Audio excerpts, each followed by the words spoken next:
All right. Hey everyone who feels like tuning in. I'm just going to be streaming some animation here if anybody cares to take a look.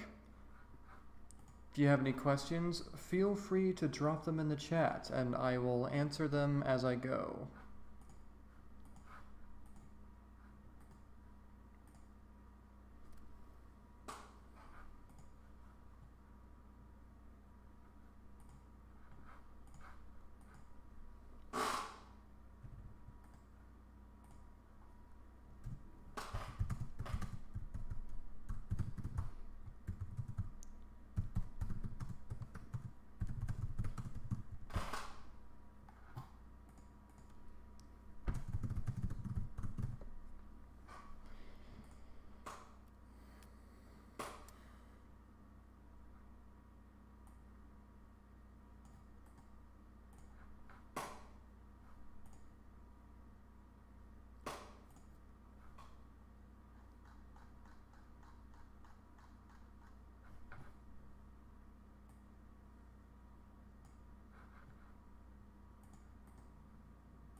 All right.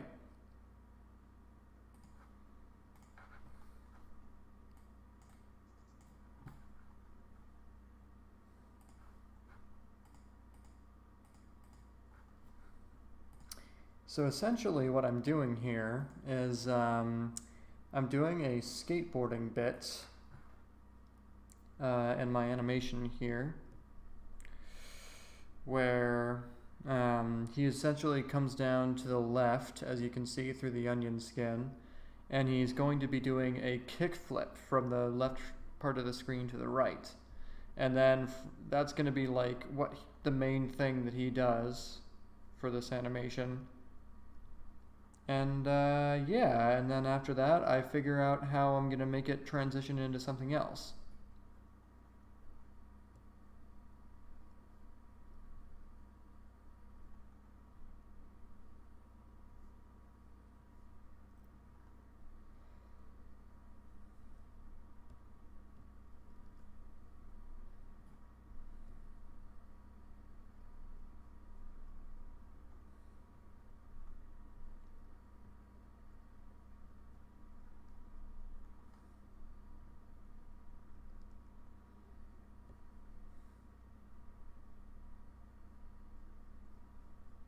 I think what I'll do is I'll get like one rough frame done at a time, and in between doing rough frames I'll check the chat to see if any updates have happened. Ooh, I forgot. I gotta put in a rough shape for his hair here.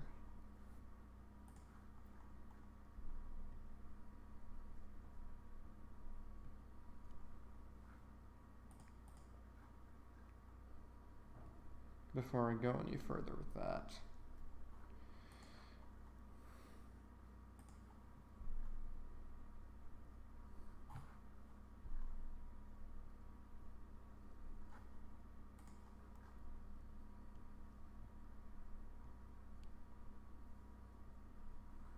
Maybe I should put in some rough shapes for the drag on his clothes too while I'm at it.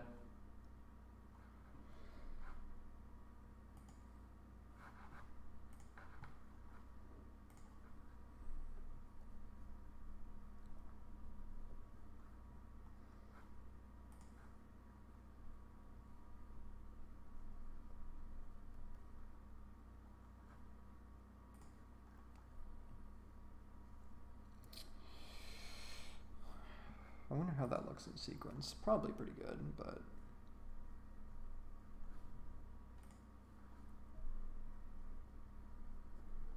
yeah. Yeah, that's... Whoops. Hang on. Yeah, it looks pretty good. I don't think some roughed in drag for the other bits won't hurt, will hurt either. Blah, excuse me.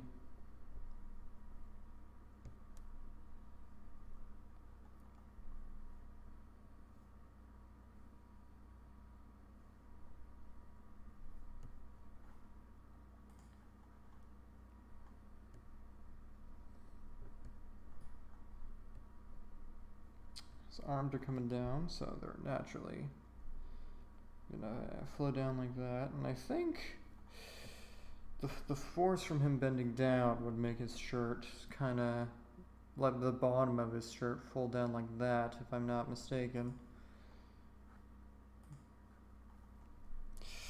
And because I love this pose because it kind of makes him look like a monkey. The way monkeys hop up and down, they usually like drag their arms up like there's no bones in them.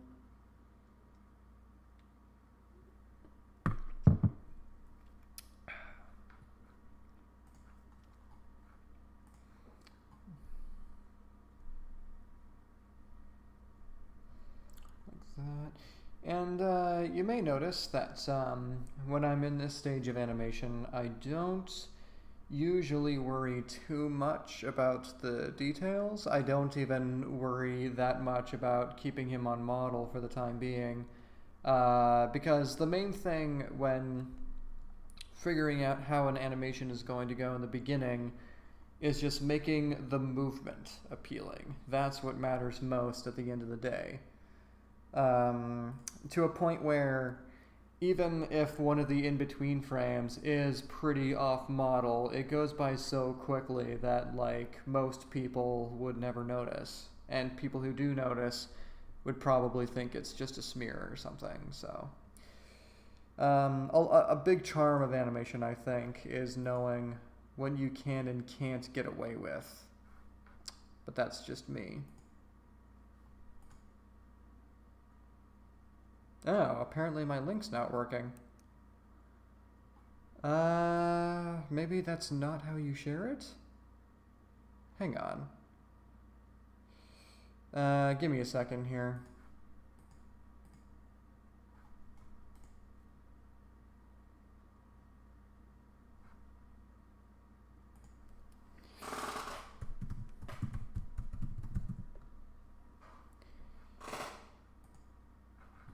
Oh.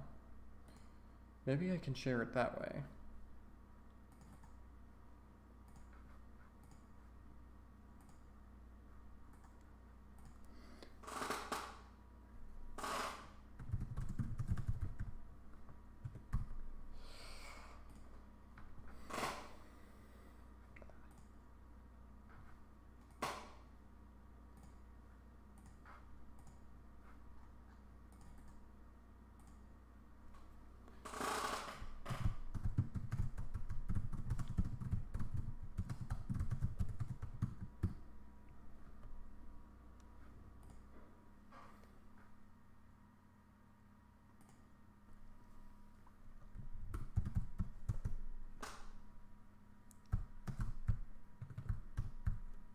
Yeah, there we go. That should work. Let's try that.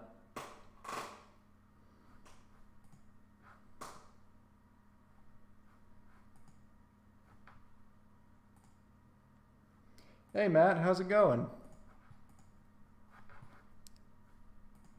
Hang on. Since that link doesn't work the way I thought it would, I'm gonna take a second to fix all that.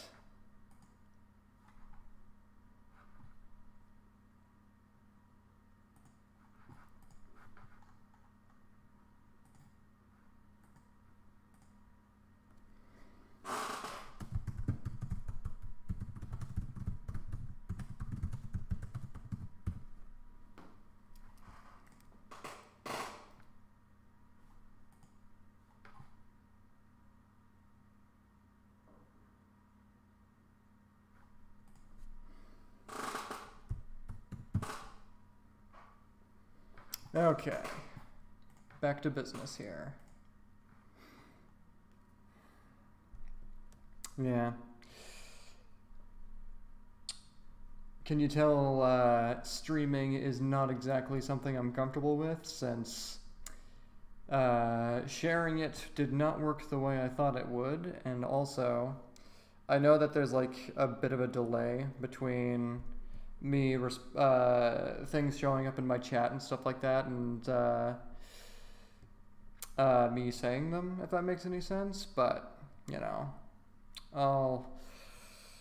I tried to figure that out before I went with this, but I don't exactly know what the solution to that is, so whatever, we'll just deal with it.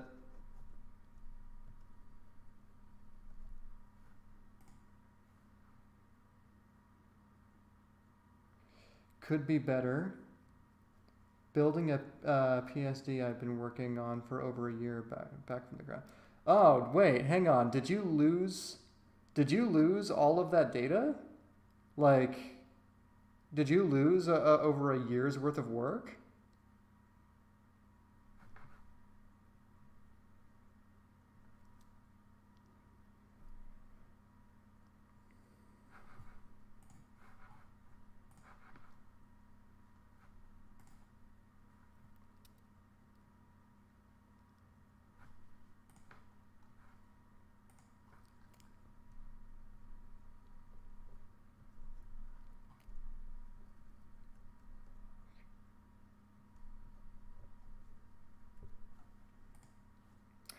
Fuck, that sucks, dude.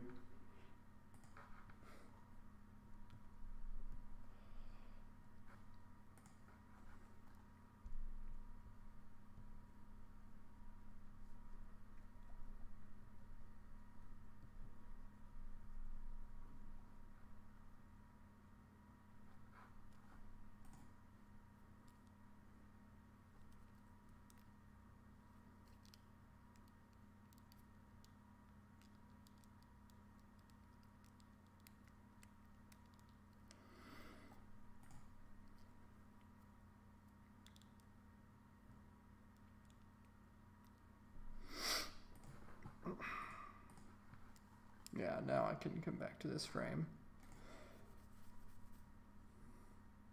Mind you, I have the assets saved separately. Okay, well, that's not as bad as I initially thought it might be, but that's still a huge loss. It's never fun losing like a huge chunk of something you've been putting so much effort into. It's why everyone has to get a cloud, basically.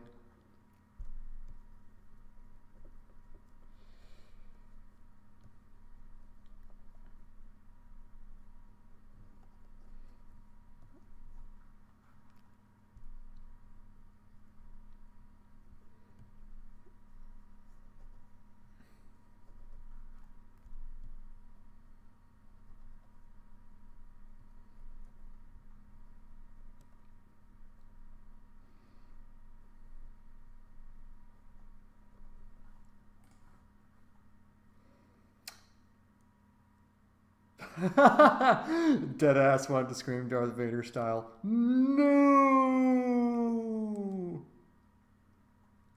And also, sixth skateboard trick. Thanks, bro.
So, if you don't mind me asking, if it's not if like I'm allowed to know about it, that is, what's your PSD like of anyway?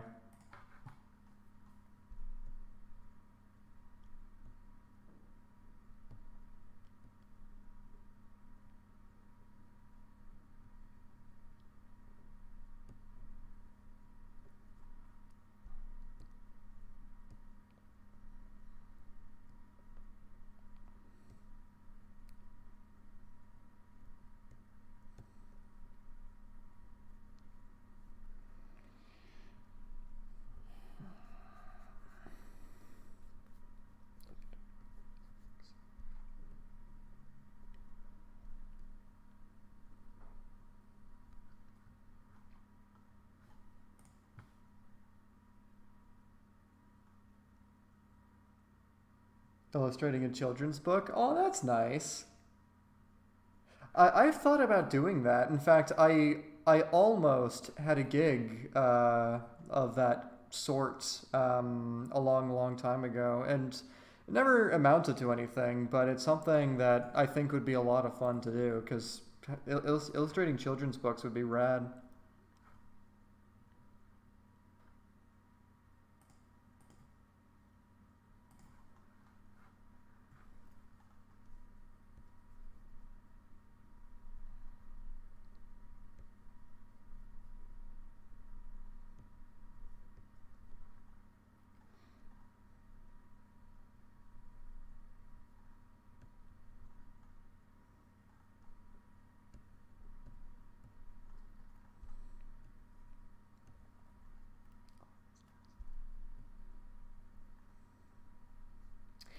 BT Dubs, thanks for sharing. I'm laughing at my own face that I drew just now. Like, smear frames like this are the best. Oh, I'm drawing in the wrong layer. Damn it. But that's fine. That's an easy fix.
I'm not a fan of the way I drew the shirt there. Maybe I think I'm gonna make it favor the right a little more. Yeah, that makes more sense now that I think about it.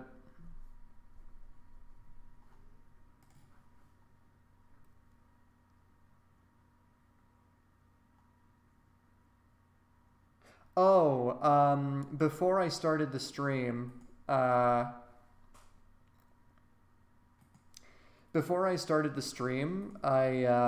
what am I trying to say here? I saw like a link in the bottom left that I thought was the way to share the stream on like multiple platforms because it had like a copy button right next to it and everything. So I assumed that would just bring whoever wants to come by and say hi here, but turns out doesn't quite work that way. I'm not sure what that's for, but you know, it is what it is. I do have like the regular YouTube link up on my Twitter though, if you want to share that. Yeah, there you go. Damn it.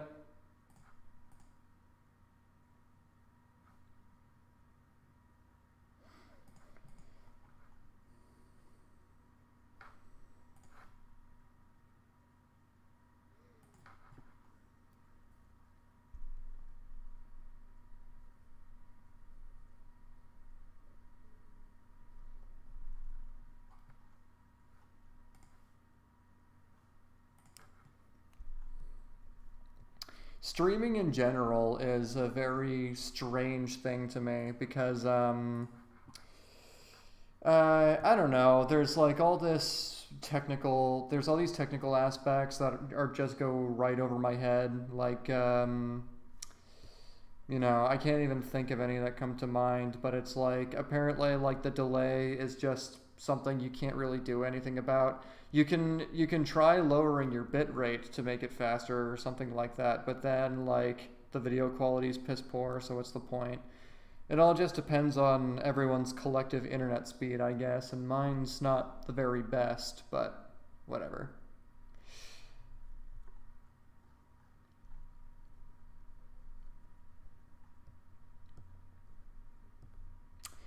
Hey Matt, did you hear the news today that apparently these people tried to had like this whole plan to kidnap a Michigan governor with a PT Cruiser?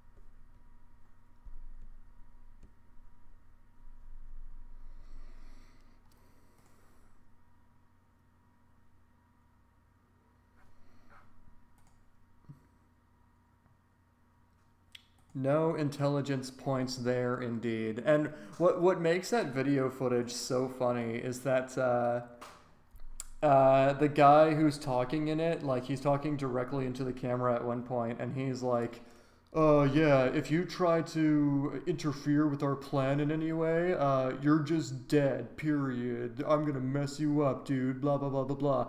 He's like talking so confidently, and yet all his plan amounted to was just being made fun of for his car, which is the funniest shit. And in my opinion, is karma working in its usual mysterious ways.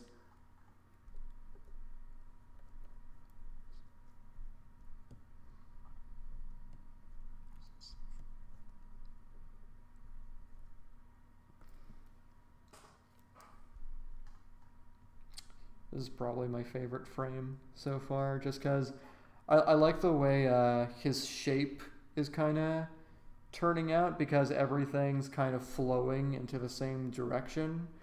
And also, I think it's just generally a funny pose to be in. It reminds me of monkeys.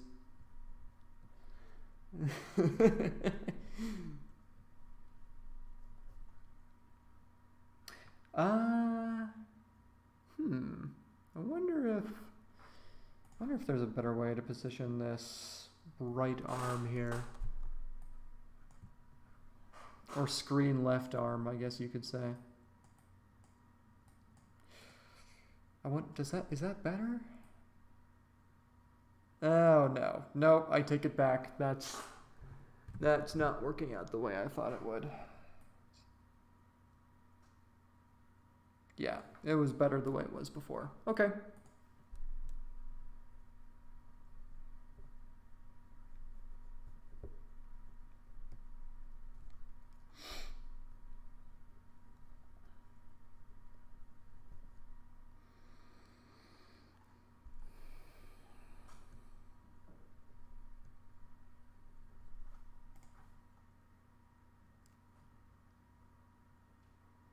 Yeah, it has a lot of good action and direction. Thanks, man. Occasionally I'll use reference, particularly for something I don't have much experience in. I did use like a bit of reference, like the frame for frame aspects of skateboarder doing a kickflip for this bit. Um, but aside from getting like the basic poses down, I'm also kind of freehanding the rest of it because when it comes to like a kickflip, as it turns out, all you really need is you need two things. You need like some basic kind of jump key poses for the jump itself, and then you need key poses for the way that the skateboard flips. And then once you nail those, filling the gap is relatively easy, I find. But that's just me.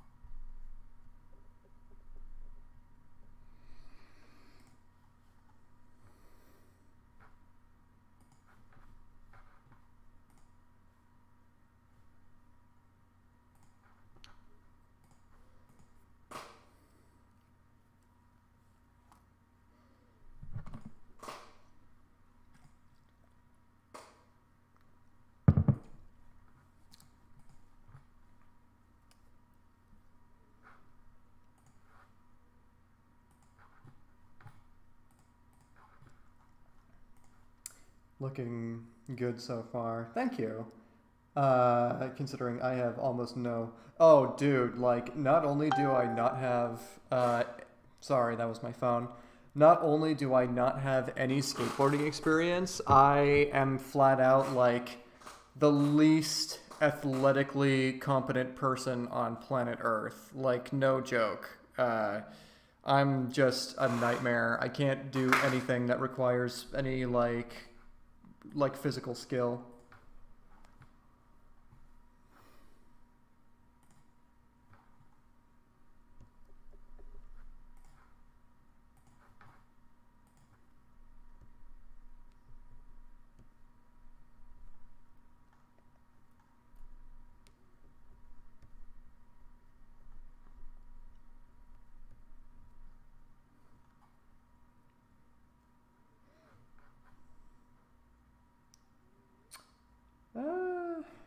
This hair could be roughed a little. I think I missed this one. Either that or what I did draw in isn't noticeable enough.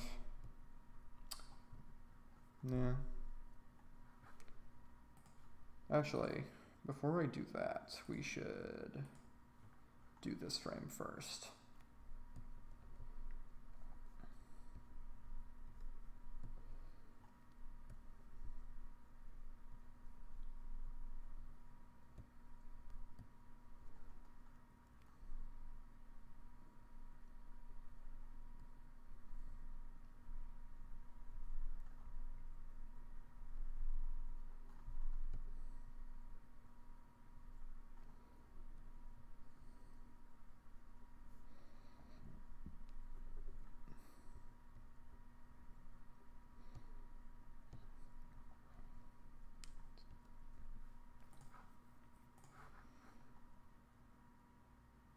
Simpsons skateboarding is the limit of my skills.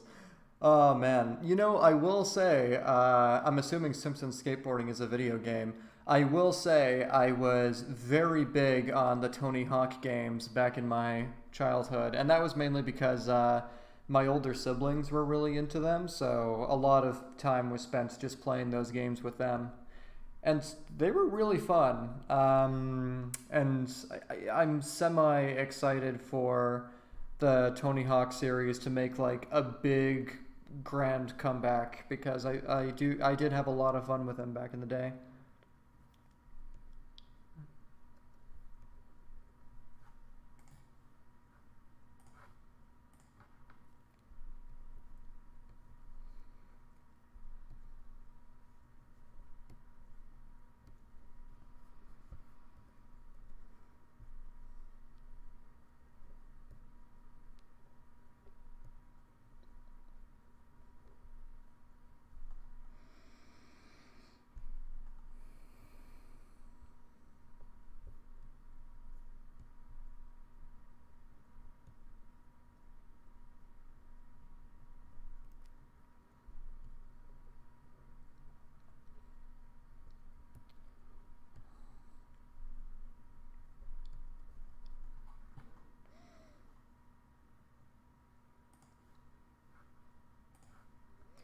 I heard that they put out a new Tony Hawk game not long ago. I also heard it was kind of trash.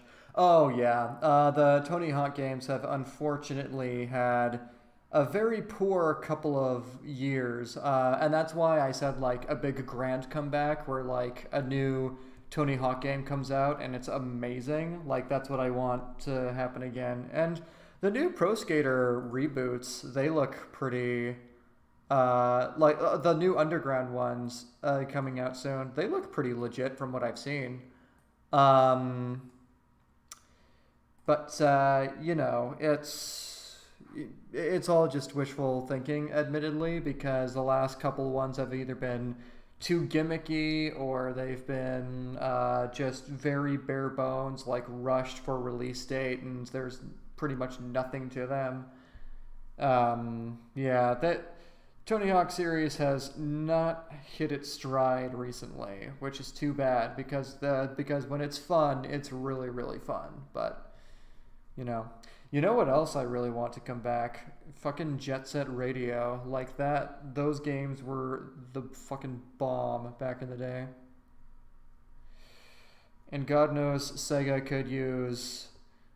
Well, actually, I was about to say Sega could use like another like super interesting IP besides Sonic, but actually I've heard good things about Yakuza too, so that's not necessarily fair. But still, I want Jet Set Radio to come back.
Yeah, I'm gonna tweak this a little bit. He's getting a touch wide there, and also I think this arc works better. And I think this should be rotated a little bit. Yeah, that makes more sense, I think. Let's see how it looks in motion.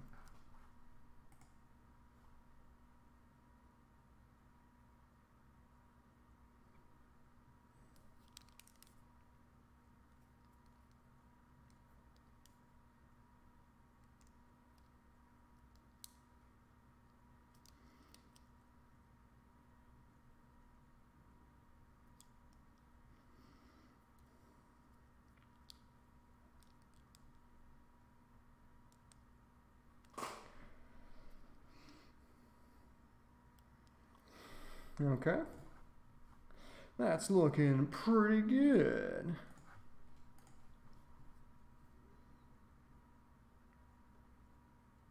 Let me see here. Sounds like the Mario 3D All-Stars game. Was really looking forward to it. Yeah, I never got to play those games. Yeah, the Mario 3D All-Stars thing seems really cool at first. But, you know, as soon as I heard about, like, the full retail price for all those old games, I was like, especially because I'm in Nova Scotia, and taxes really, like, on priced goods, like, really stack up here. I was like, I don't want to spend that much money on, like, these over a decade old games. Like, I could just get emulators for all of them, really. So, yeah, definitely not worth it, in my opinion. Jet Set Radio, you never got to play those? Dude, you're so missing out. Like, not only were they as fun as the Tony Hawk games, in terms of, like, all the tricks that you could do and stuff like that, but also their art direction was super solid. They had, like, this amazing, shell-shaded graphics thing going on. And it really holds up. I looked at old footage from Jet Set Radio the other day, and to this day, it looks really, really good as a result of its art style choice. Because it came out in the Dreamcast, where 3D games was still a relatively new thing. So yeah, it's amazing what that series achieved, and it's such a shame that they haven't done much with it since. But it is what it is. Is there a transition frame for when he pulls away from the camera? There's a couple, actually. I think there's two. So we have like here, I'll turn the onion skin off. We have these like transitions things here, which I might tweak a little bit because they're a little wonky at the moment. But anyways, and then we have these two here where it very quickly gets him to the left in a way that looks pretty good. It happens very, very quickly, but it's effective, I would say.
Oh, thanks, man.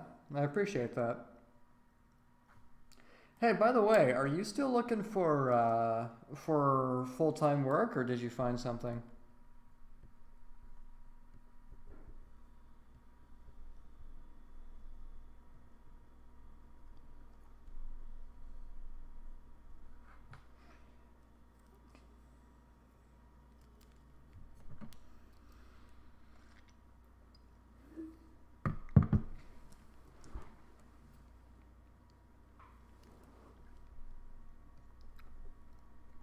Um,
let me see here.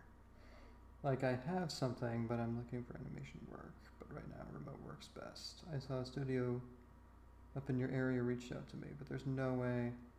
Oh, up in a studio up in your area. I'm surprised they didn't offer you a remote contract, considering all the pandemic stuff. But that's too bad. Hopefully, something works out. And I'm sure it will too, because animation, I think, has been higher in demand more recently. So that's just speculation on my part.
You know what?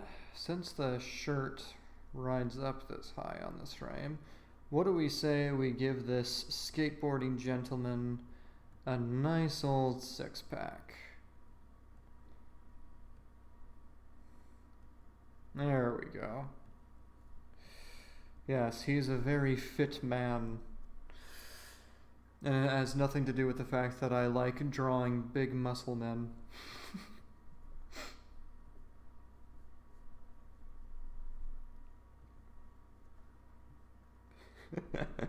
That's gonna look so funny in sequence, I think. Because it's only gonna show up for like a frame, well, 2 frames actually, because the other one's quite similar, but that's still funny.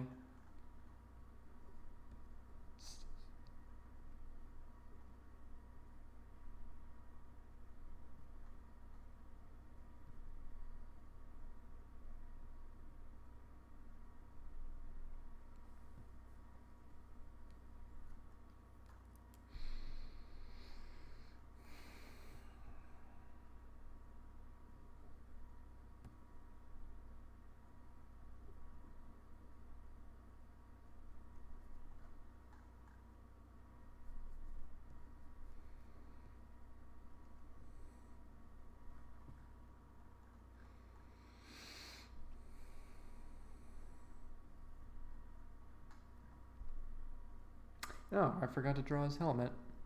My bad. But his helmet's gonna barely appear anyway, so.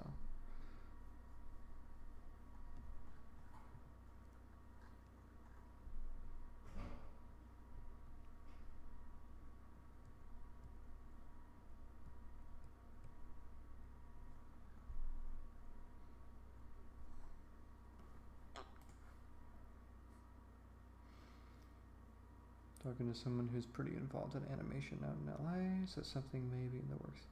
Well, I hope that pans out, man, because I've seen some of your work too, and it's pretty good. I like it a lot.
I need to update my rails to finish that Rocky and Bullwinkle animation. Ooh, a Rocky and Bullwinkle animation. Would you mind linking me to that? I don't believe I've seen that yet. And I'm working on another reanimate. What kind of reanimate?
Oh, what's Opera Dog? That's awesome. Yeah, I remember that. That was like the special that the Looney Tunes did around classical music, and it's the one where Bugs Bunny is wearing like that women's Viking outfit, and he rides down on a huge, like morbidly obese horse. So funny. And Elmer Fudd sings like a sad song, like "I killed the wabbit." So funny.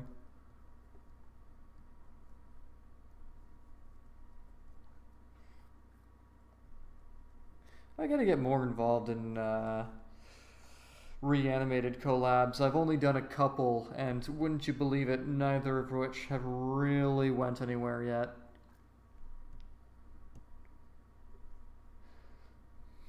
Because collabs are always so difficult to organize, but it is what it is.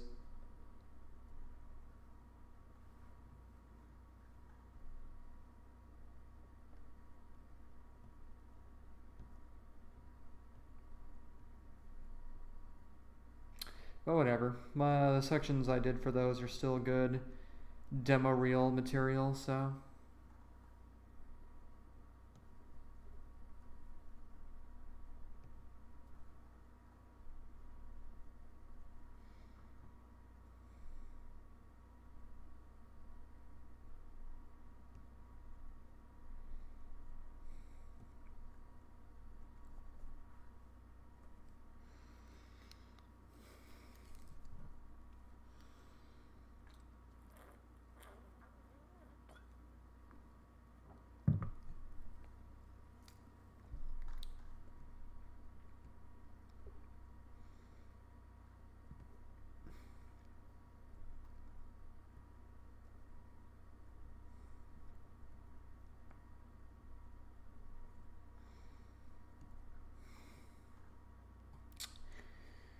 one thing I should figure out how to do for my next stream, I should figure out how to put on music that everyone can hear.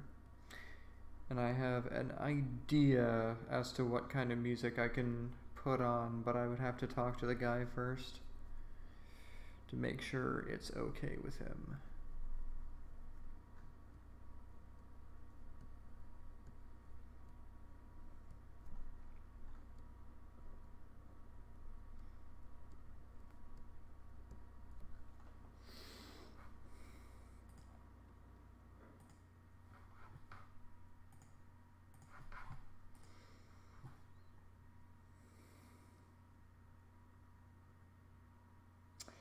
Well, I'm still waiting on the one I did 2 years ago to upload completely.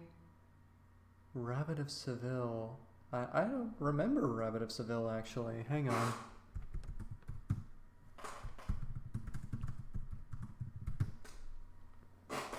Oh, yeah, it's the barbershop one. Yeah, I remember it now.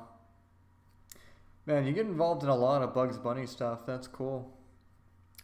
What's capture software am I using? I'm using Open Broadcast software, which is pretty good. And it's also free, so can't complain.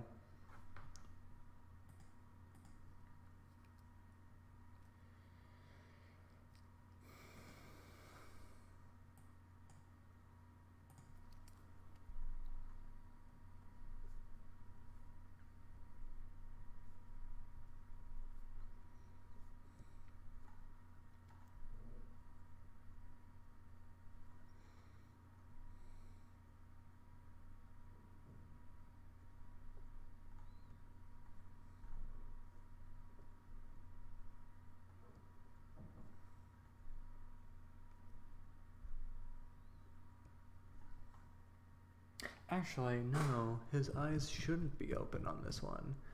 They should be like this. Yeah, they should be like that. And also his nose should be lower.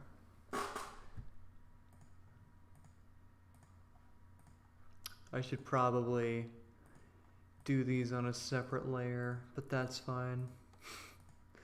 I'll deal with the tediousness of this. It's my cross to bear for making such an egregious mistake.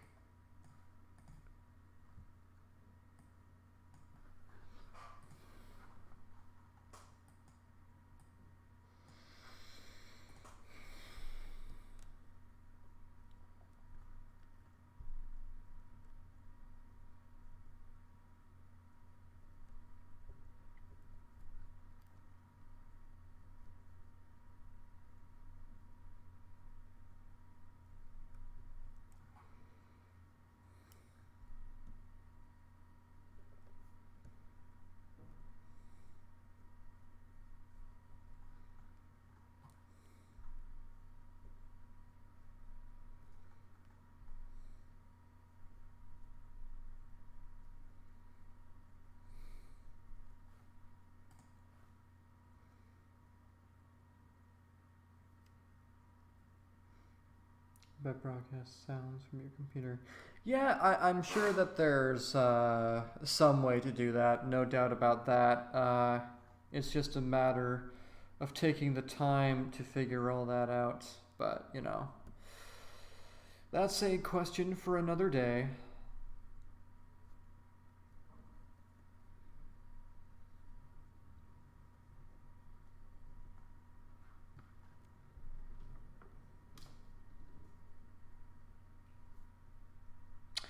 I do like working in silence, though, I gotta say. Normally, I don't have the patience for that, but I think having someone to talk to as I'm doing this is dividing my attention enough so that the monotony of the animation doesn't get to me, but it also, like, helps me focus on the task at hand more. Whereas otherwise, I'd probably not focus as much if I'm being real.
Well, actually, Milt Call. I actually learned that bit from Richard Williams in the very beginning of the Animator Survival. Well, oh no, wait a minute, I'm misremembering it.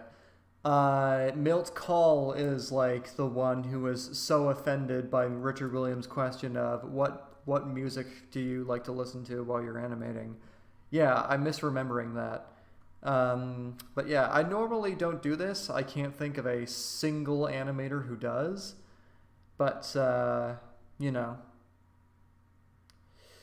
it's nice to do it sometimes, especially since like the past week, I've been basically bombarding with myself with different stuff that it's actually nice to slow down time with something. Because this week just flew by for me, seriously. I barely even felt it.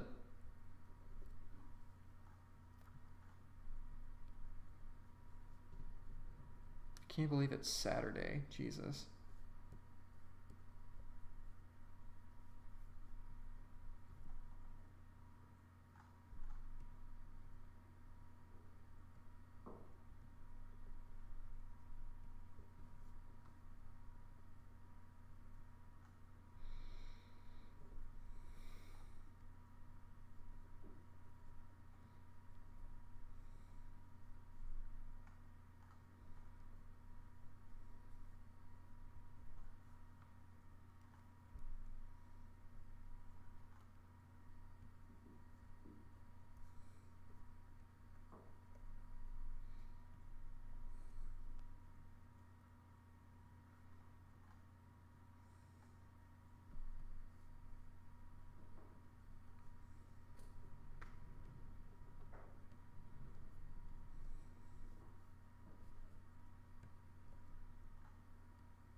I did see the animation that one guy did of that. It was very, very good. The way he did the plaid on Milt Call's coat was especially impressive. Because plaid is always a pain in the ass to do, seriously. Um, I was going to hyperdrive for no reason. I actually listened to my own music in the background while working on this book. Nice, man. What do you usually listen to when you're working?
He looks insane in this frame. He's got the murder eyes. Yes. Everything's coming according to plan. That's honestly the biggest joy out of doing animation, I think, is occasionally drawing a very funny frame.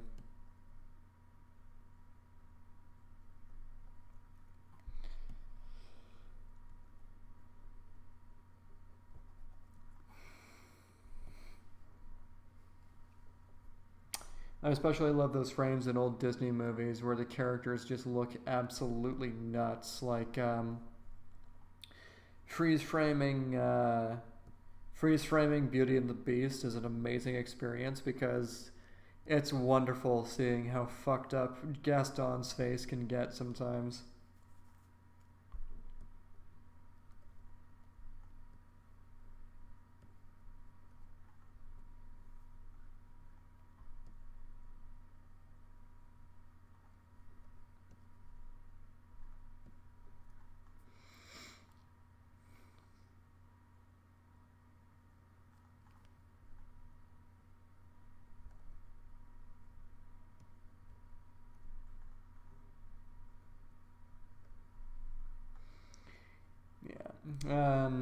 Mr. Skateboard Man's model shifts a lot in these couple of frames, not gonna lie. I think I might have to tweak some things before I finally go to clean up with this, but we'll cross that bridge when we come to it. For now, it's the motion that matters.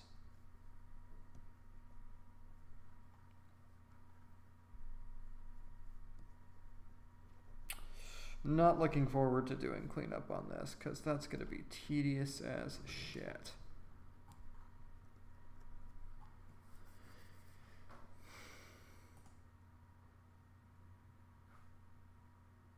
It doesn't look too bad in motion, but yeah.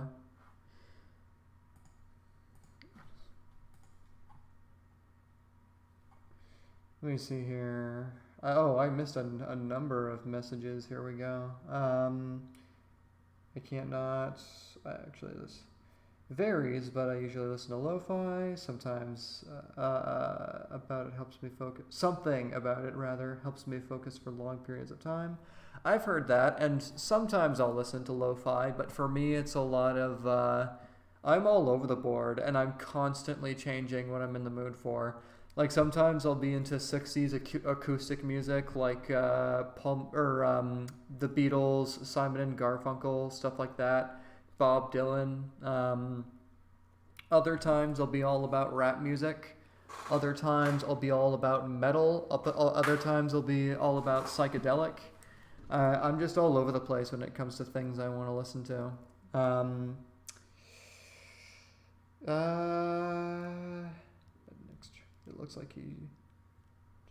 It looks like he just spotted an extra crunchy leaf. Oh, I get it. Yeah.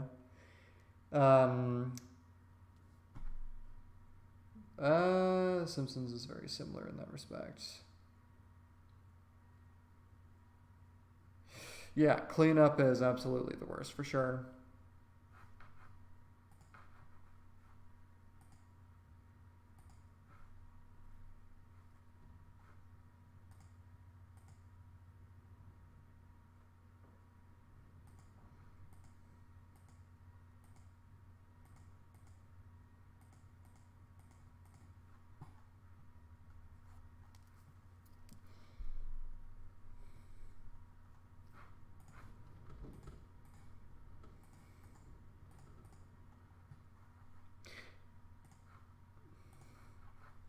Going back to what you said about The Simpsons, that was very much their approach, especially during the Truman Ullman Show days, where they just the characters' models really were all over the place, but sort of in a bad way because they would settle on those frames a lot too, which made them look very strange. It's fine in motion, and like it's important to be on model when you're settling, obviously, but um, and for like very subtle acting and stuff like that. But for frames like this where it goes by in the blink of an eye, like honestly, the more rubbery you can go, the better. Because people won't notice the minor details when something goes by this quickly, but they will notice if an arc doesn't make sense, or if something doesn't go by in a convincing way or something like that.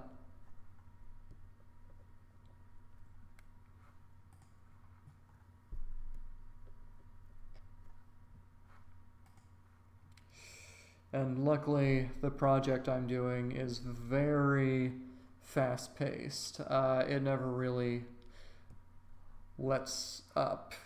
I do have some decent easing in some places, though. So.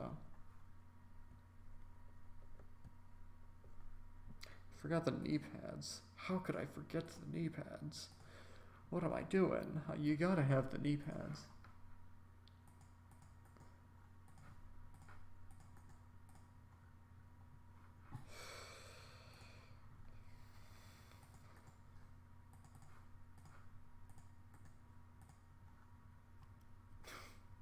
Man. Whew, boy, that is super. That's the most on model frame I've ever seen. I literally just talked about how it doesn't matter when something is going that fast, and I'm still nitpicky about it. How about that?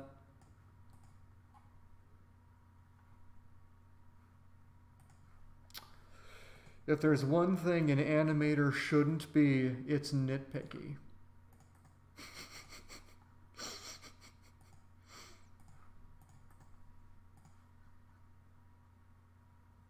Yeah. I forgot to give him his big ol' six-pack. I forgot to make him sexy. There we go. In general, it was a mistake. It was really all over the place in the worst kind of way. I mean, yeah, but I kind of think of the old Tracy Ullman shorts as like, I mean, pretty much every great series has a rocky start. Nothing that's like the most innovative thing ever like comes out perfect, really. Everything has growing pains and things to get rid of and like things to do better, and you do get better over time. Like it took The Simpsons a while to really find its identity, but when it did, it was like the greatest show on television. And to this day, like nothing even comes close to the comedic genius of Golden Age Simpsons. Like seriously, it does not get better than that.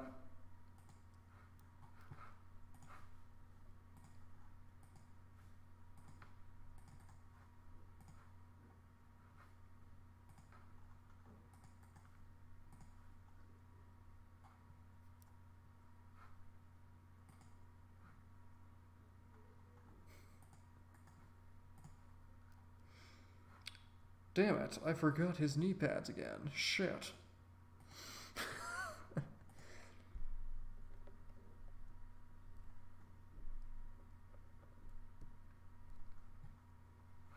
Also, his knee pads are constantly changing size.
Okay.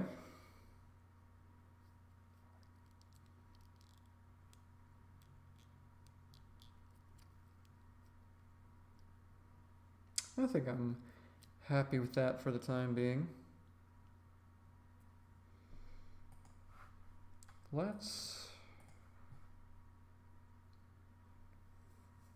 I think SpongeBob is getting close to that respect, and SpongeBob has the advantage of a reference. I don't know. I think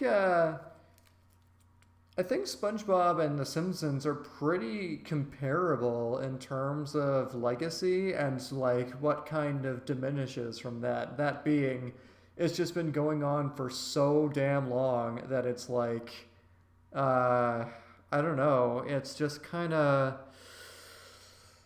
It's just running on old fumes at this point, and they would be much better off just moving on to something else. But I mean, you know,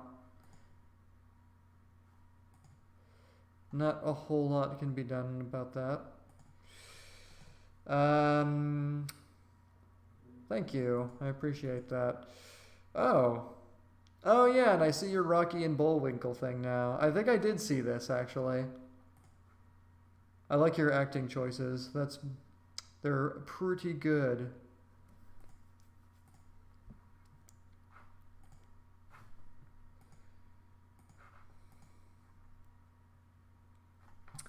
Anyway, let me see. I wonder how that looks relative to everything else.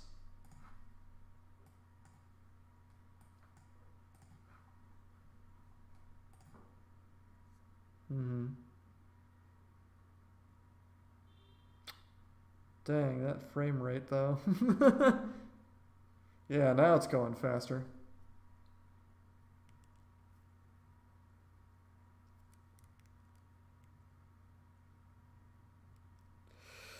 Yeah, I would say it's pretty natural. The question is, does it sync up to the music?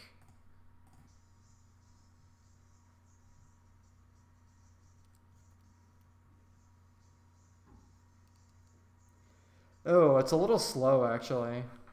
I think I got those are all on 2s for the time being.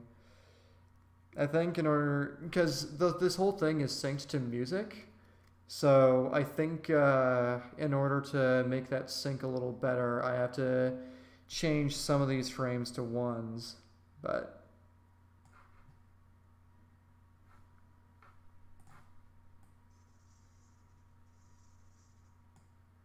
I don't think I have to do too much in that regard, though. Maybe like, let's try this, and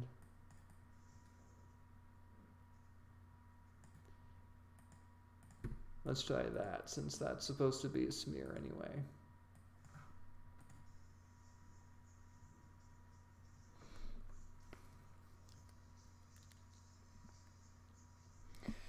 It still lags a little bit.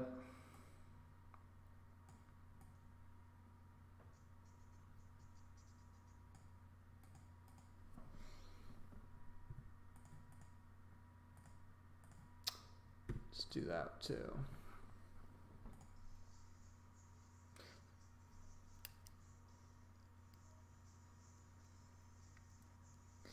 That's much better. Yeah.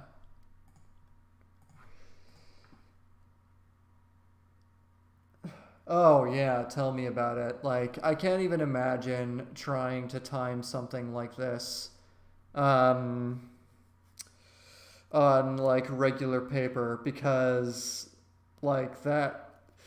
No, like, I would have to like change through so much shit.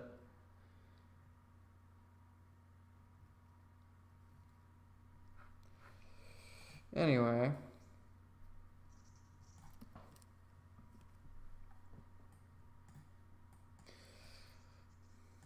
Let's turn those off now. So now, whenever I usually get to this point, the one thing I want to do is I want to turn this on. And after this point, I think, where his rock hard abs are center stage, I think right behind him I want to put another dot. And the reason being is that for as much as there's a lot of chaotic shit going on in this animation, there is a method to the madness, actually. I'm keeping everything for as much as I can in the center of the screen so that even though all sorts of crazy shit happens, I have to delete that. Even though all sorts of crazy shit happens, it never like really loses focus. What the hell even is this? Okay, no, that needs to be, all right. Yeah, so like it's eye tracing, so you never lose track of where your eye is supposed to be. I don't make you have to adjust to a different part of the screen, really. So even though it might be a little difficult to keep up with, like that will end up helping a lot. And bringing everything back to a little dot in the middle of the screen helps with the morphing transitions, because that way I can kind of start fresh in a way, and I end up resorting to this a lot. And since this guy goes off screen, I don't have to make him change into anything else, so I think I can just make that turn into something else. So for now, let's increase that exposure. Let's turn this back on.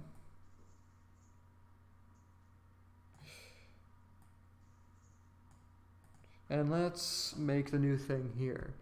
Now the question is, what can I put in here that I haven't done yet? Because the whole thing about this is that like everything that appears in this is 100% improvised. I'm literally making it up as I go. So I have to think about like what else I can put in this animation that I haven't done yet.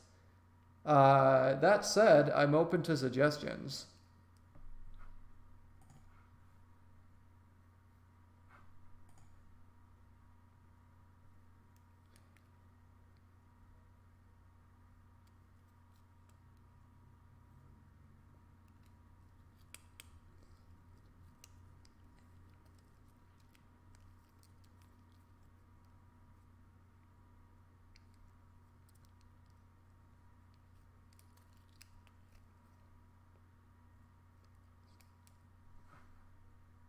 I might put in a robot. I don't think I've done like a, you know, like those vintage toy robots from the 60s. I might try something like that, because I don't believe I've put in anything like that yet, and that'd be kind of cool.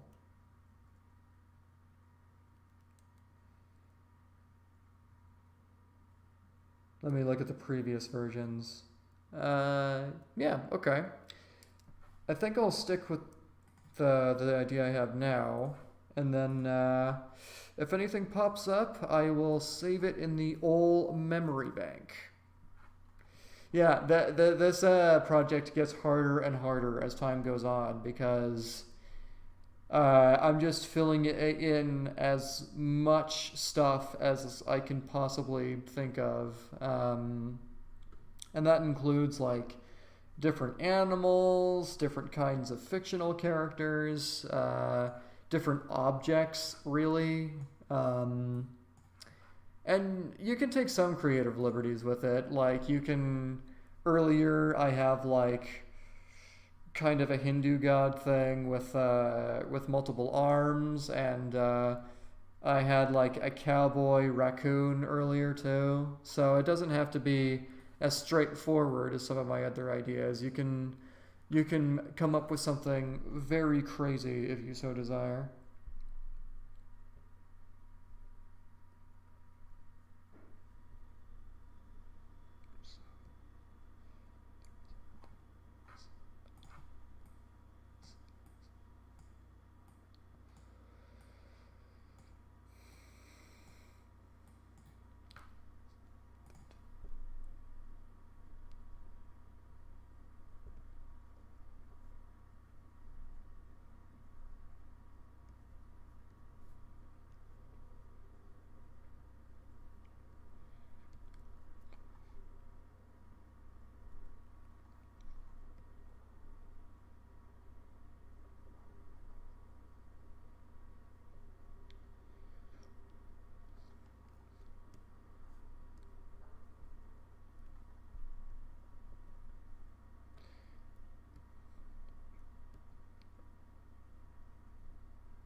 Ooh, this one's definitely going to be fun because it involves like a lot of 3D shapes too.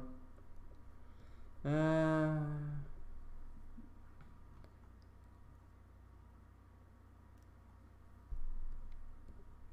let's make sure I'm following some line of action here. At least somewhat. It's kind of like, it kind of looks like a Lego man.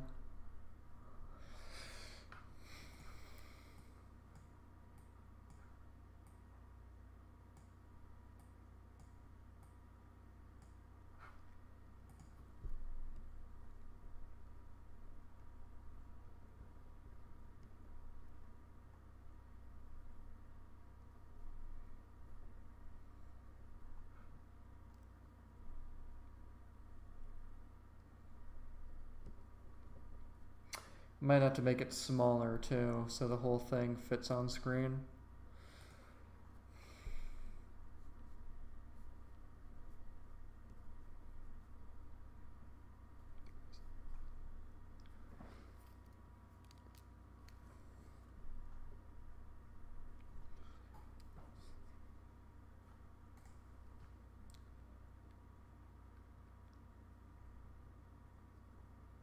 Yeah. Yeah, I've reached the point where I'm literally like racking my brain, like, oh God, what haven't I put in yet? And it's gonna get especially difficult down the line too, because there's a part in the song where there's a part in the song. It's like a rap song, right? So there's like a part in the song part or in the song with like a lot of record scratching, and I kind of want to make the transitions in sync with that. As crazy as that sounds, so it's going to be transitioning very very quickly. But I want to see if I can do it. The only thing is like the only question is, can I think of enough stuff to fill that time? I should study up on the animal kingdom because I'm gonna need a lot to pull from.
You know, it's funny. I don't even think like the robots that I'm thinking of have nearly this much articulation, but whatever.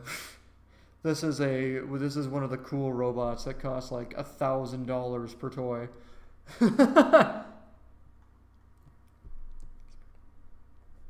Yeah, I'm pretty sure the actual things they very that I don't even think they can bend their knees very much now that I think about it, but whatever.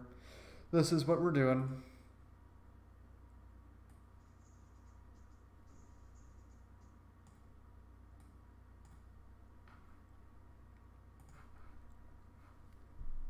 And luckily, because of his square head, it would actually be very easy to um, figure out the different perspectives of his head as opposed to a human head that's a little more nuanced than that.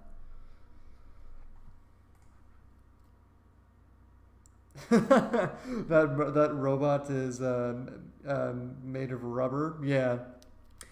Yep. That's what it all. What do you mean? Isn't that what metal usually does? I don't get it.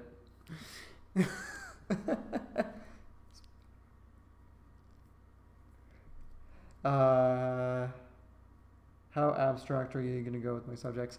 Um, it's kind of varies. It's just whatever comes to mind and whatever I think would be a cool visual, really. Because it's all improvised, I try not to get hung up on too many things. Um, because it's going for a very, like, madness feel. There's no particular rhyme or reason or justification for any of my picks. It just, like, the whole thing is supposed to feel like a descent into madness a little bit. So it's, it doesn't have to be anything in particular. Sometimes it can go, like, pretty abstract, or sometimes it can be very, very simple. But I'm here for all of it. Even robots that have more articulation than you would expect.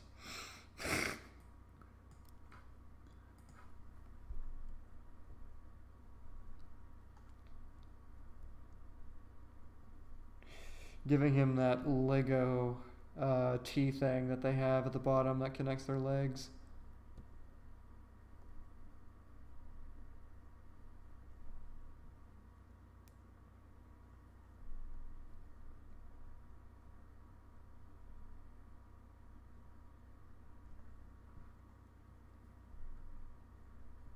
Because this robot is what it is, it's easier to pose because of its very geometric shapes.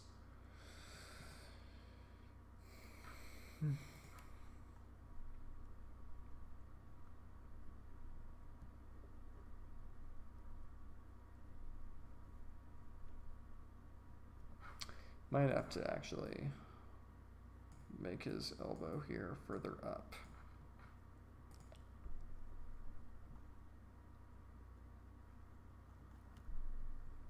Yeah.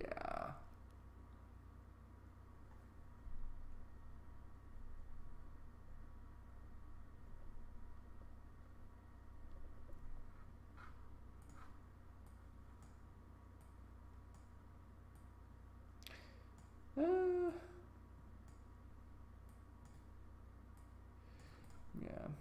Another thing I'm trying to improve over time is, oh, hey, we have another person in the chat. What's up, Falkson9? To answer your question, yes, this is Toon Boom Harmony. Yeah. If you're looking for something, you can transition very fast. You might be looking at what they did in the Beethoven's Fifth. The Beethoven's Fifth. I have seen Fantasia 2000, but I don't remember which short that is exactly. Beethoven's Fifth. Is that the butterfly one, or is that the... It is the butterfly one, yeah. Okay.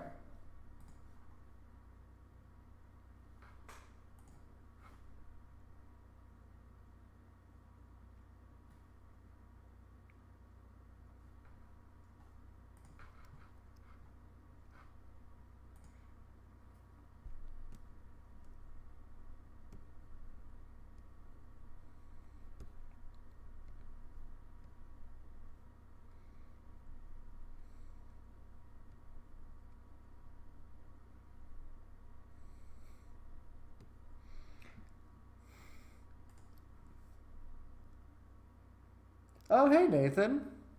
How's it going?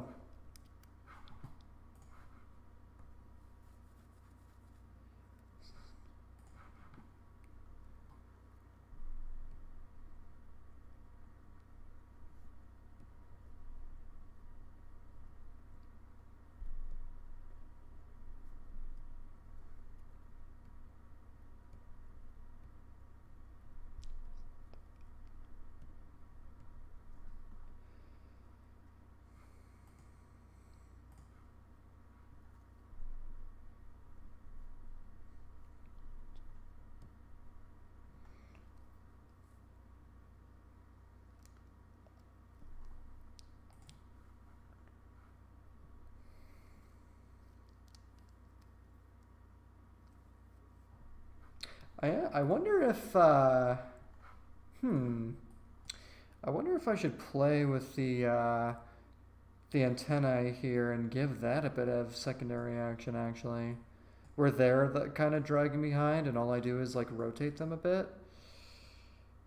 Uh, Maybe I'll come back to that.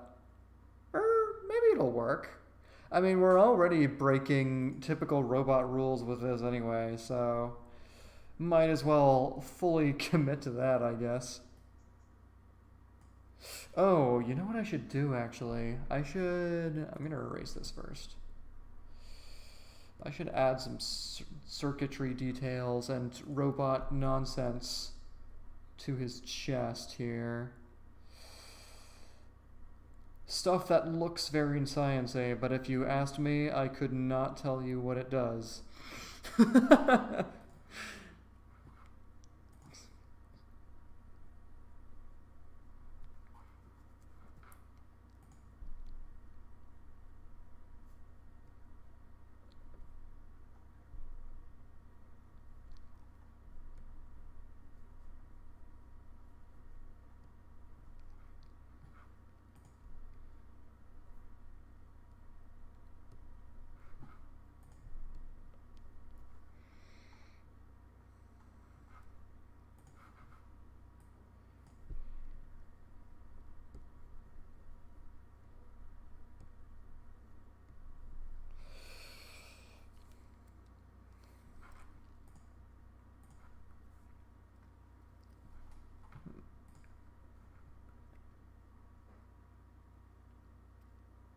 So the red into the blue is basically one frame moving to another. Yeah, exactly. So what you're looking at here, in fact, I'll go to another frame to show you. You'll see that it turns green here. I have the onion skin on, and that shows you, depending on how you manipulate it down here, it shows you everything that comes before the current frame and everything that comes after the current frame. So I'll use my skateboarder man as an example. The green represents every pose after this one, and the red represents every pose before it.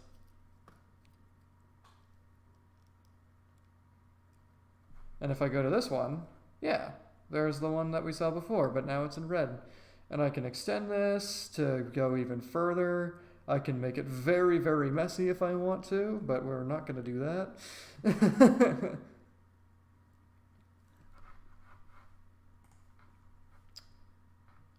Just say it helps with the booping and the beeping like Professor Freak. Oh, yes. Matt, I can tell that you have a degree in robotic engineering because that just went right over my head.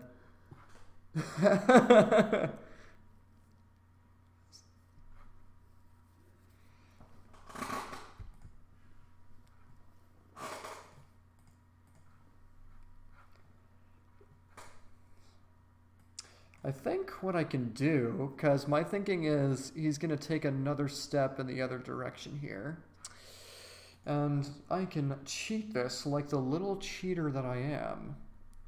I can take this head, just trace over that.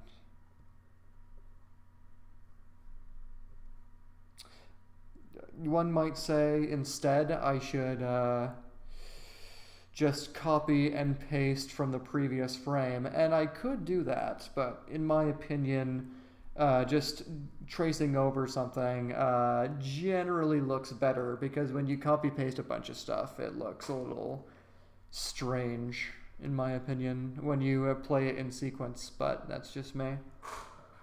And so what I can do is I can flip that, and I can make it bigger because he's coming forward as he steps forth, as it were. Because what he's doing is he's kind of marching.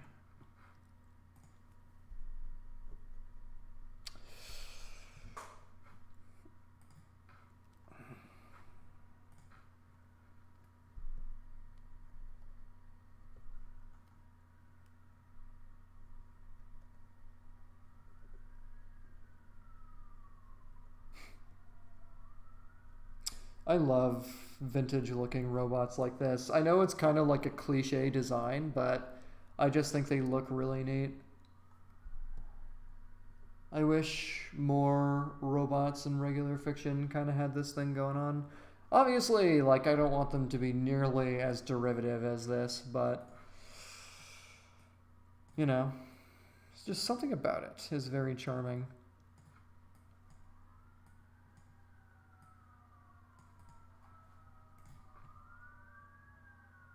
Oh, frame by frame sounds like hell to do. You're not kidding, man.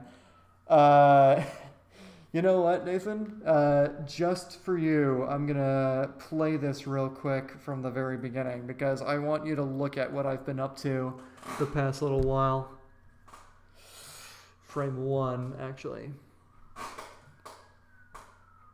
I know it's lagging like a motherfucker, but still.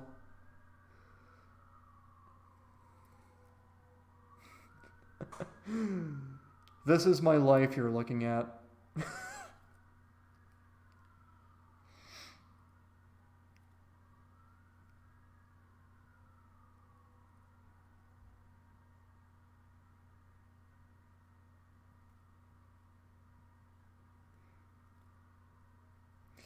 It doesn't, the playback on Harmony is not normally this slow. I don't know exactly what's causing that, but in a way it helps because you can see the detail that goes into every frame a little more. Actually, no, the FPS is 24, so I don't know why it's going that slow, but whatever.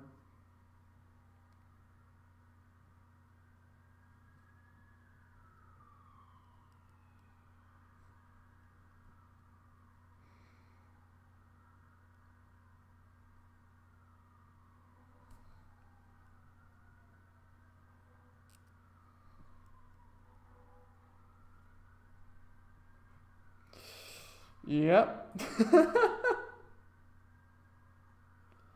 You're gonna tell on me for cheating, is that it? How dare you, Matt? I thought we were friends. You know what? Cheating to get ahead in life, that's my motto. That's what I'm going to tell my kids if I ever have them. Cheat to get ahead, that's what I say.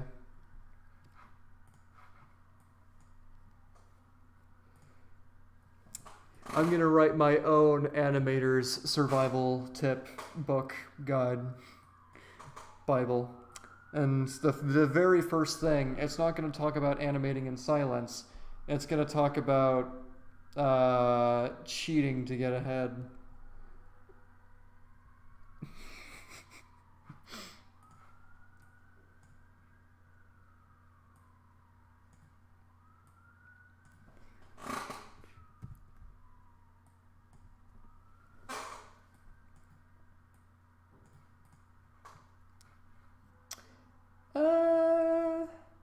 I'm not a fan of how that's going to make the silhouette look, actually. I'm gonna actually make it look a bit more like that. Right? It looks a little weird, actually. I'm trying to find like the middle ground where I'm trying to make the silhouette look a little better, but also I have to be careful about how I'm managing stuff.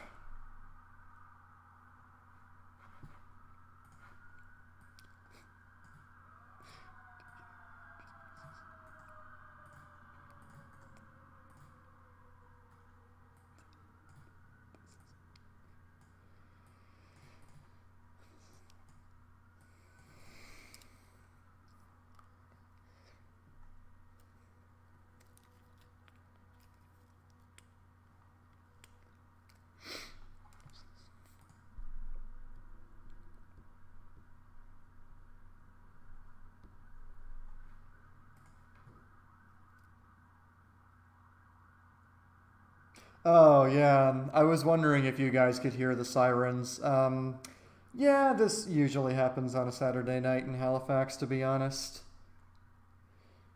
Yeah, that right there is my book, Loud Music and Cheat, the end.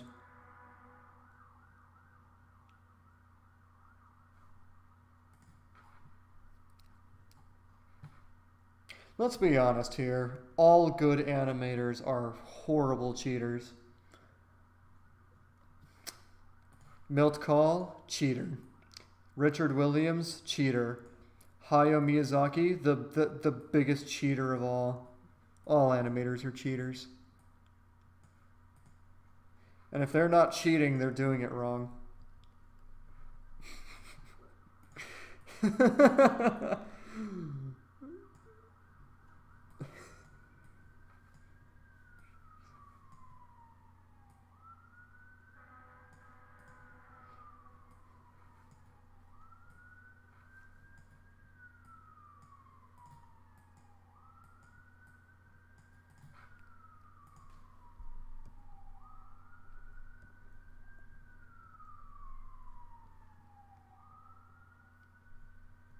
Ew, that's actually kind of awkward.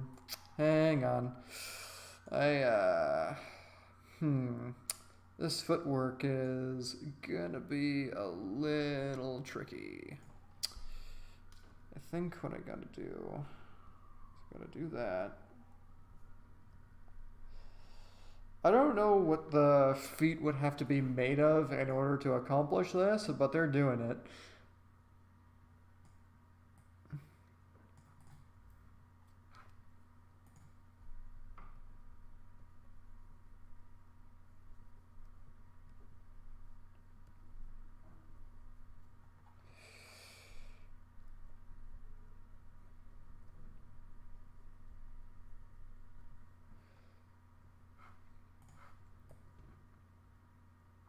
Also, I think he's getting a little tall there. Let's shorten him up a little bit.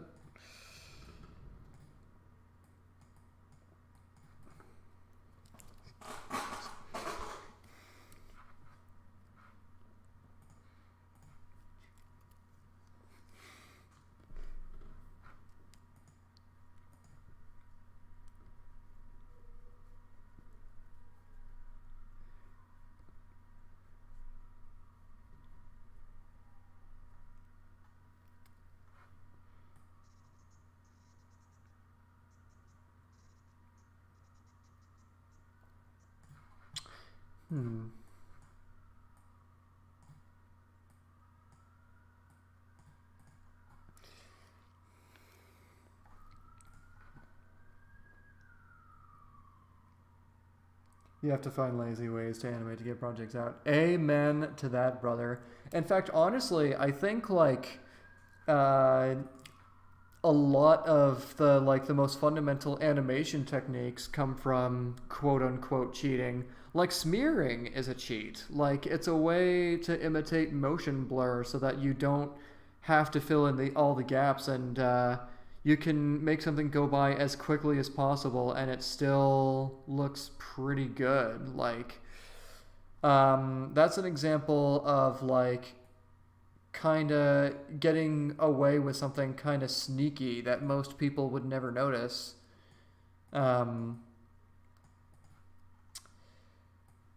And when I learned how to do smears, I was doing them constantly to a point where you could say I was kind of using them as a crutch, to be honest. But, you know.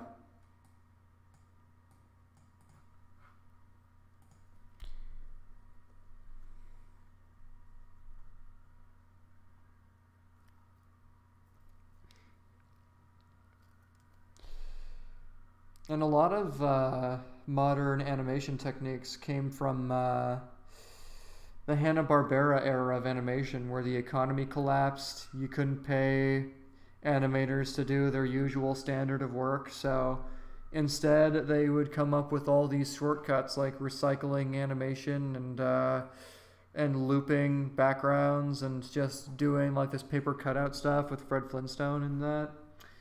And it worked. I mean, people ate it up, and they became kind of staples going forward. So, as cheap as all that stuff was, in a way, it did actually give all of us in the modern day like a look at ways we can effectively cut corners and honestly make something that has a visual appeal in its own right. Because not everything has to be like the crazy on ones and twos, like amazing character acting that Disney does, where it's just very comfortable easing and stuff. Like sometimes the appeal of an animation can be completely different from that. And it's something to especially think about if you're developing something for a TV show, because TV shows are already a pain in the fucking ass to produce as is. So if you can achieve a nice effect through cheaper means, you should do it.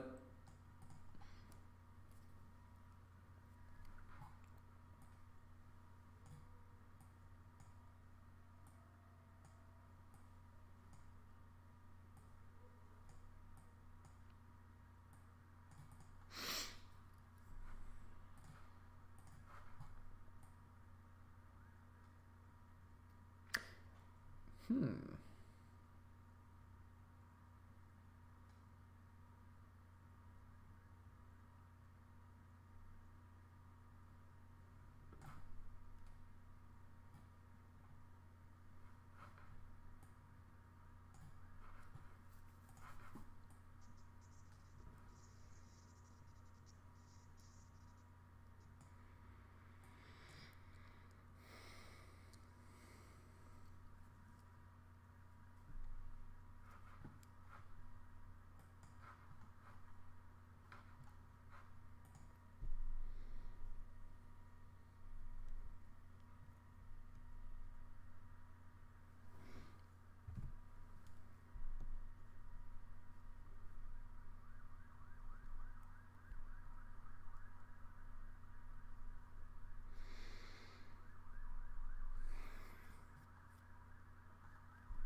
Is this how Has Been Hotel is done? Yeah, actually. You're right on the money there, Nathan.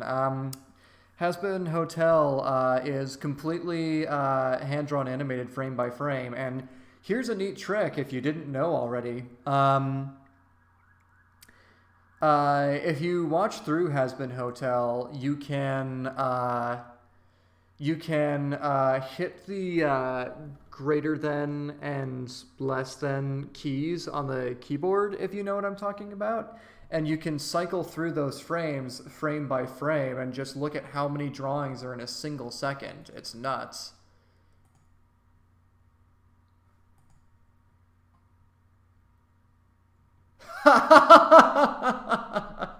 All right. Uh, Matt, do you mind if I share what you sent me in my DMs, because it's pretty damn funny.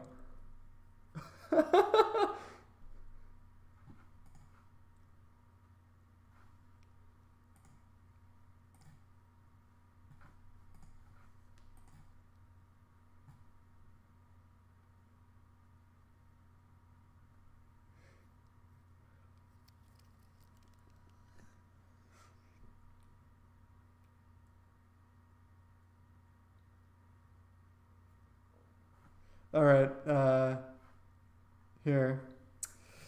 I can switch my window capture in real time, right? I think I can. Yeah. I mean, you guys can see that, right?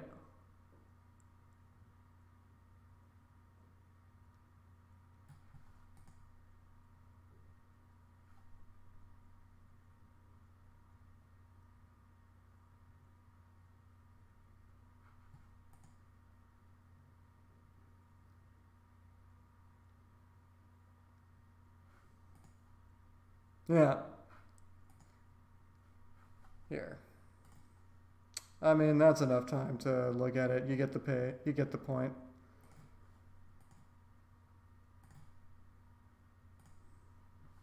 Oh man, that's so funny.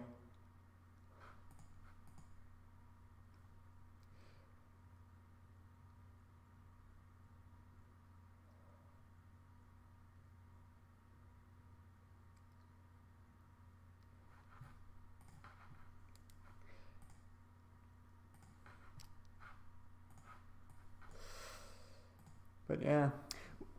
Nathan, I'm curious. What did you think of Has Been Hotel when you saw it?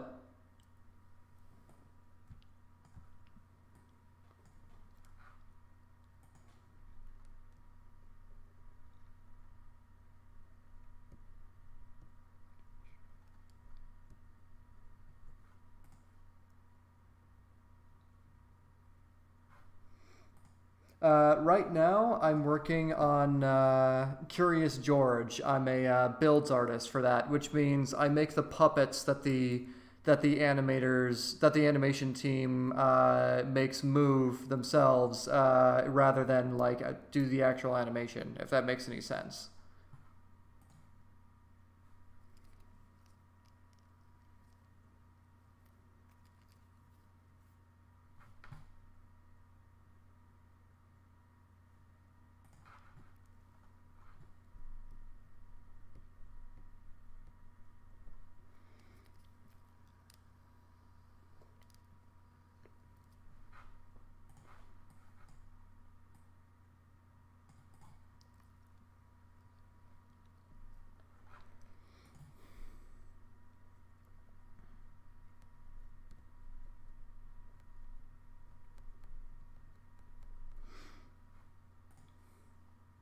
Yeah, yeah, rigging. That's exactly what it is. Yeah.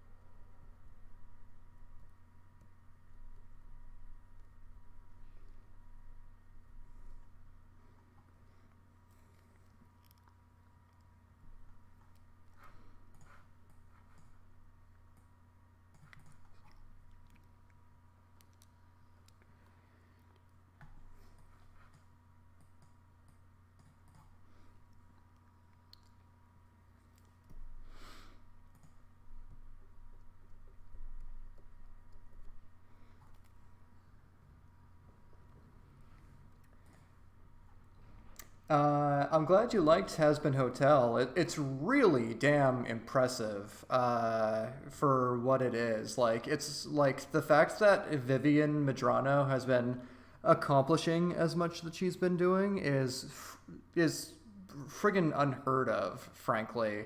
And it involves so much talent that I really adore in it.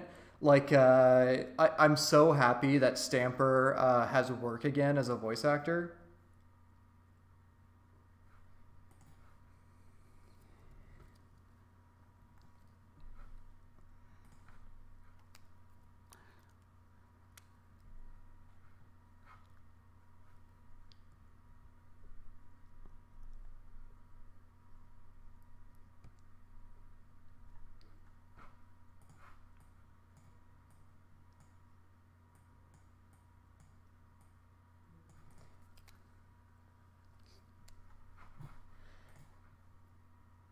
Oh yeah, oh Ashley. Yeah, I did watch those. In fact, I watch those on loop sometimes when I'm at work because they're so entertaining.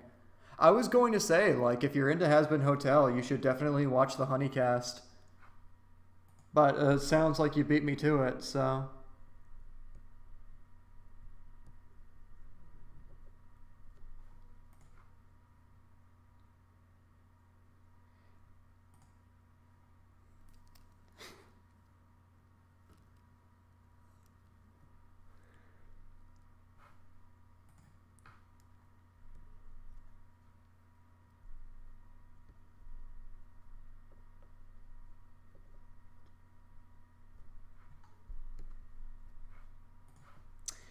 And to answer your question about Stamper, he is the snake guy, and that's why Sir Pentious is my favorite character by far.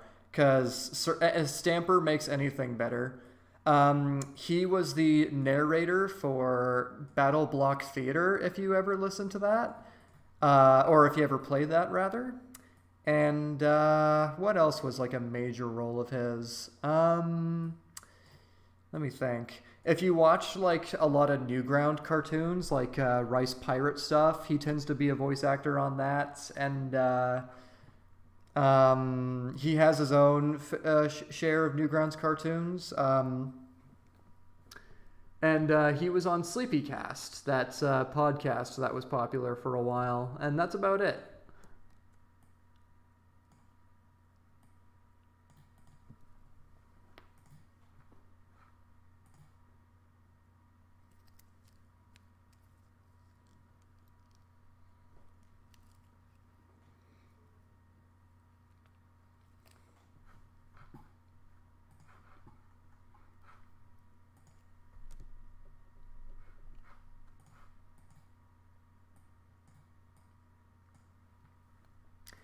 Who's your favorite character, Nathan?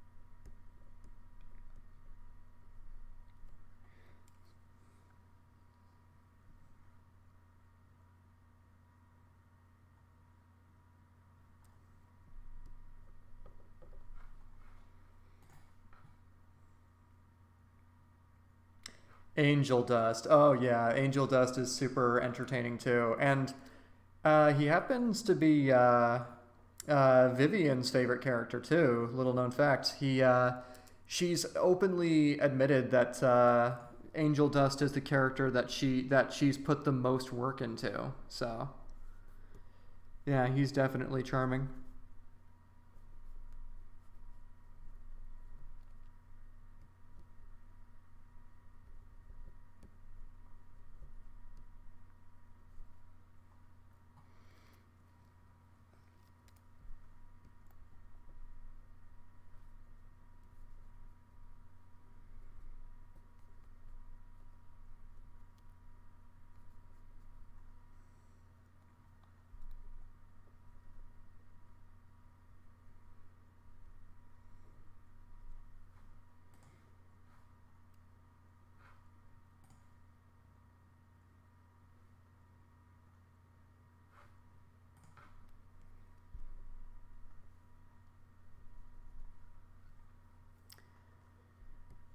Yeah. I saw Hell of a Boss too, and that one was alright. I think that one does much better in terms of animation quality because Has Been Hotel has a few animation errors in there, which I don't hold against it by any regard because, for one, it's still an amazing achievement, and for another, like, it's a pilot episode, and I'm more forgiving for like little errors here and there when it comes to those because pilots are usually the things with the most growing pains. So that's just par for the course, really. Hell of a Boss generally has higher quality animation. I find its characters aren't as interesting though. They don't. They blend just because they all have the same color scheme. Basically, I think they blend into each other as a result. Whereas the number one appeal of Has Been is its characters and just the fact that they are all so different from each other, which is really neat. So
Actually, you know what I'm gonna do?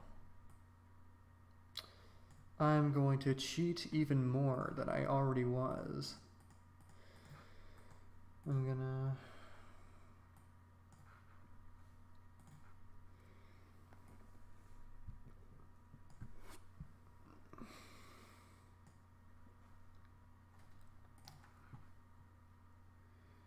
Let me see here.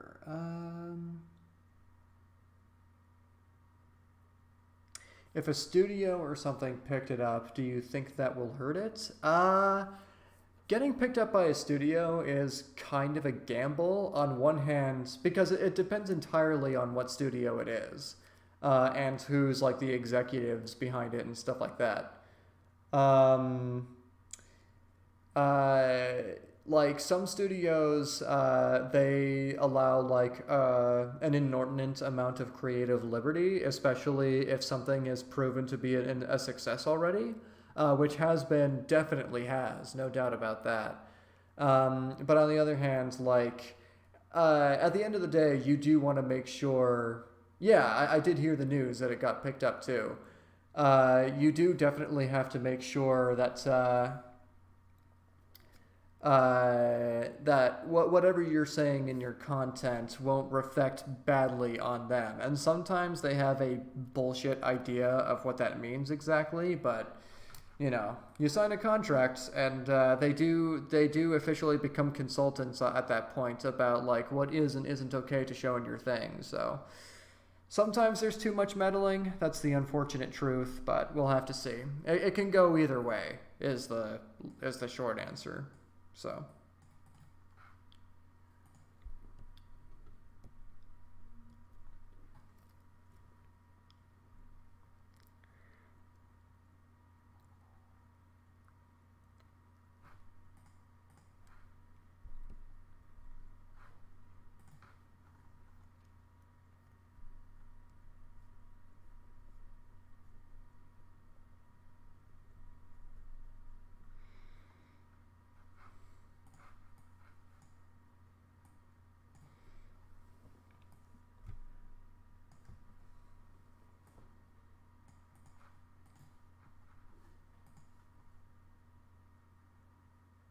Yeah, I know that Has Been and Hell of a Boss have both been picked up.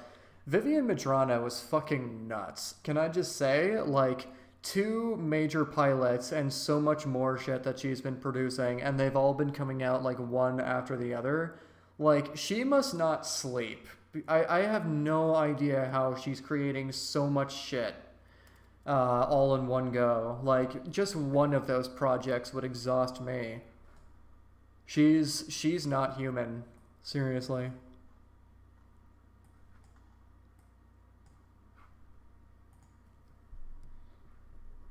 Especially with how ambitious her projects are, like hand drawn, like frequently moving, and the character designs she has are like super elaborate too. Like they're very much that they have a lot going on, which is usually a negative thing, to be honest, because it means more work for the animators. Like, I can't imagine how much effort it must take to make sure like all the Serpentius's pinstripes on his coat are okay, and like all the eyes on his like snake flap things and all that. Like, it's just so much detail, but they make it work. So, you know, and it works very effectively, and the designs, for as elaborate as they are, they're also very memorable. So.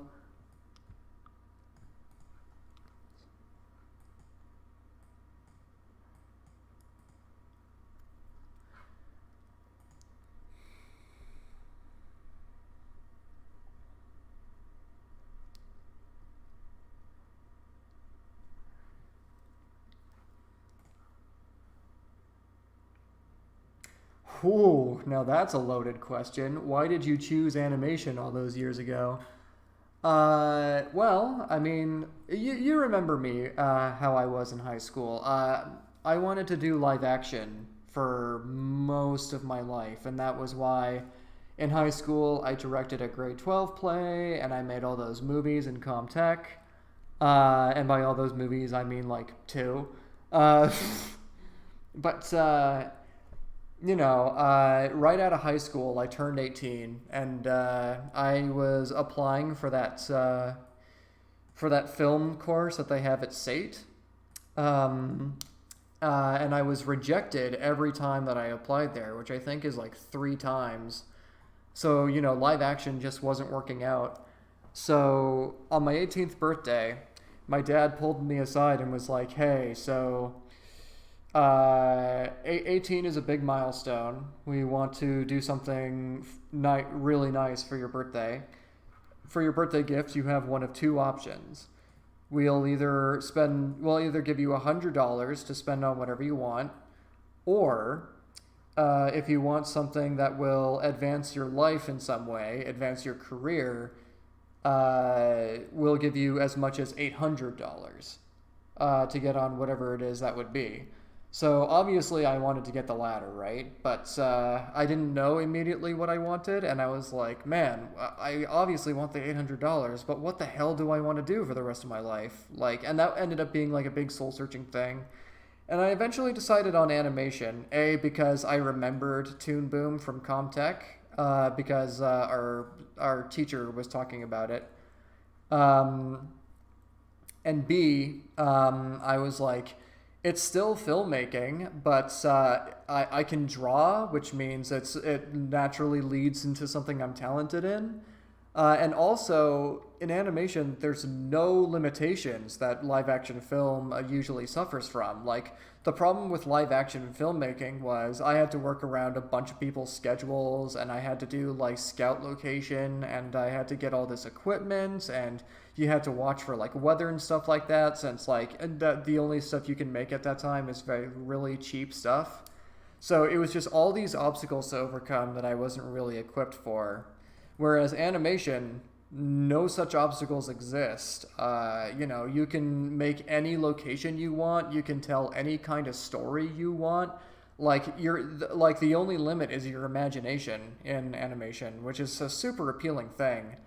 The only thing is, it's significantly more time consuming. And as long as you're willing to put up with that, for a lot of people, it ends up just being the better choice. It was for me, because as soon as I started learning animation, that's when shit really started to click. And I wish I figured that out sooner about myself, because if I did, I would be a much better animator than I am now. But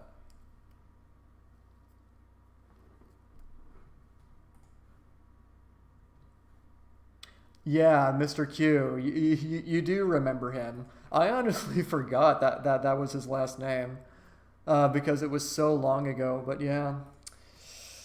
And unfortunately, in terms of animation, that was not a great class, at all. Because it was like 1 credit per field, and animation requires so much time and effort that it's like, there's no way you can get a decent thing made and still get the credits done for everything else. I know that Chaz made this little flash animation about a bunch of race cars, and it was fine for what it was, but for something that's actually super appealing and cool, it's not that just wasn't the best format for something that involved a lot of long-term projects. It should have been full credits per one thing. That's what it should have been, so that you can put all your efforts into that.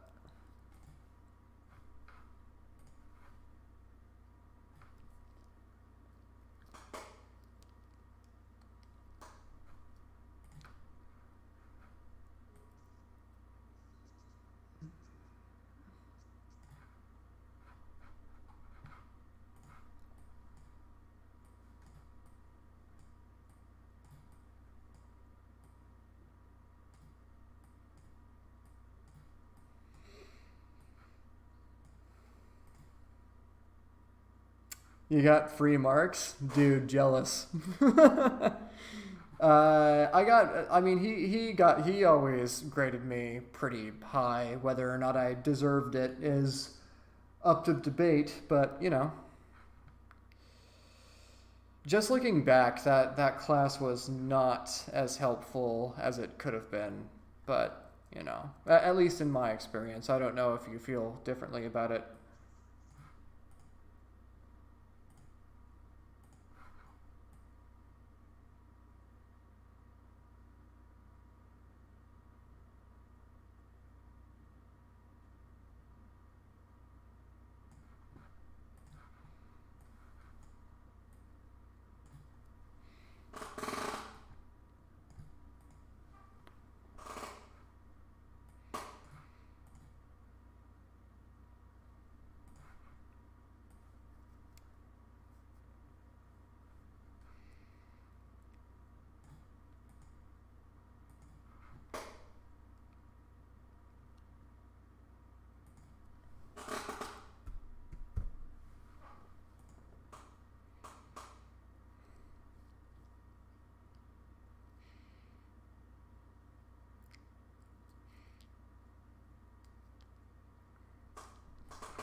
To be honest, classes like that can't really be helpful. All different things. Yeah, I mean, you do make a good point. Like, that's the way I'm thinking of it is that that's a lot of expectations for one person. That said, like, I personally think they would have been a lot better off. Like as pretentious as it sounds, and maybe I'm a little bit biased. Maybe they should have put like an animator in his position because in animation you do delve into a little bit of everything. Like every animator I know, for instance, they know Photoshop in and out, so they can teach all that stuff too. They can teach you that they know something about making their own films, so they could teach you pre-production and post-production because that's the thing about every animator I know is that they're well versed in basically everything that in the Adobe suite aside from the audio stuff. But even then, they might know a little bit of something about that because they're own independent filmmakers. So they could teach everybody like somebody who has that kind of experience. They could help people troubleshoot their own problems and stuff like that. I think the issue comes in, and like when it comes to a class like that, as difficult as it might be, I do think you need something of a foundation for kids to get more involved in what they're making. They do need to feel like there's somebody in the room that can reliably answer most of their questions. So.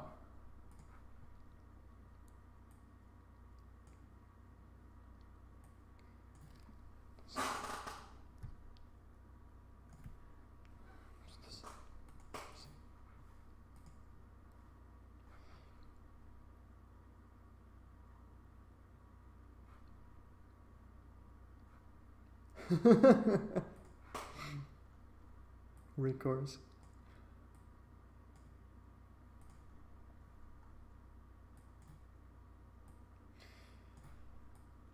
But anyway.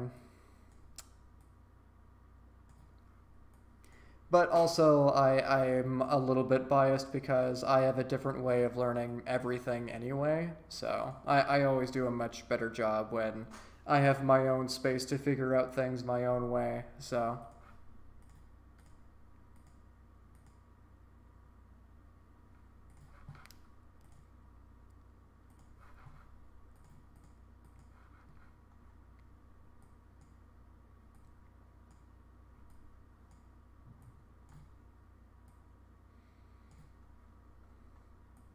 I think what I like about this robot is that it's going to be relatively straightforward to figure out how he's going to work. And I might actually be able to finish his bit tonight, actually, if I go long enough.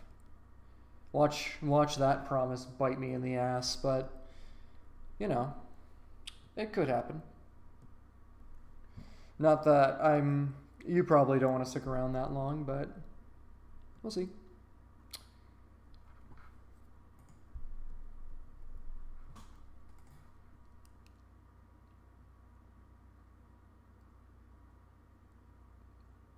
I do remember Stash's game. Yeah, Stash had like that horror game with the jellyfish or something, right?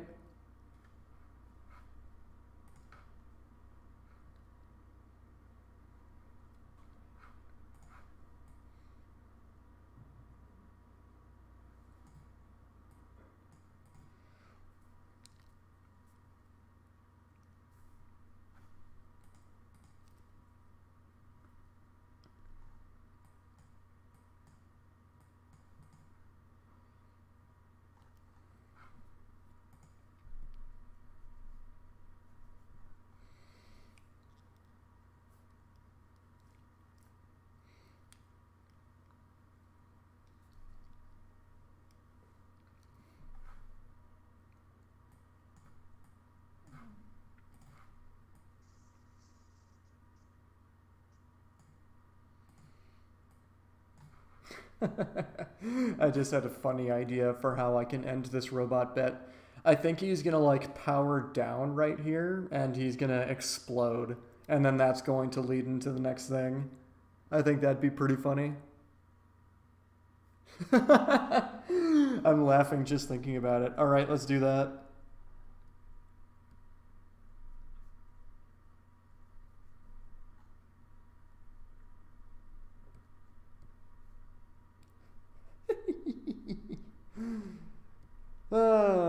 This project is fun because I literally just come up with shit on the go.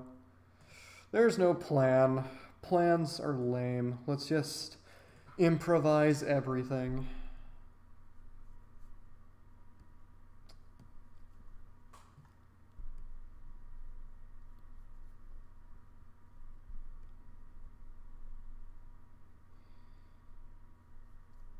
I feel like his head loses a bit of volume there, actually. I feel like I should make this bit a little longer. Yeah, I'm feeling better about that.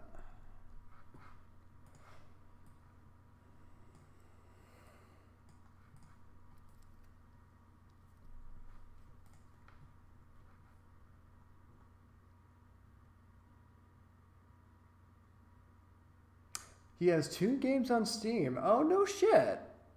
Do you remember offhand what they're called? I might want to check them out later.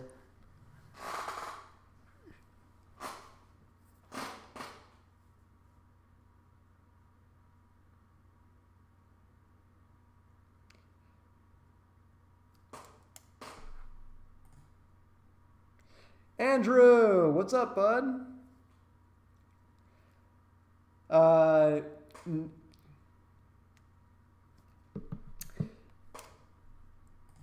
Nathan, Andrew Morgan's just popped into the chat. He's one of my co-workers. I've been working with him for 2 years on, I think, 2 different productions, actually. Curious George and Trailer Park Boys. So, yeah.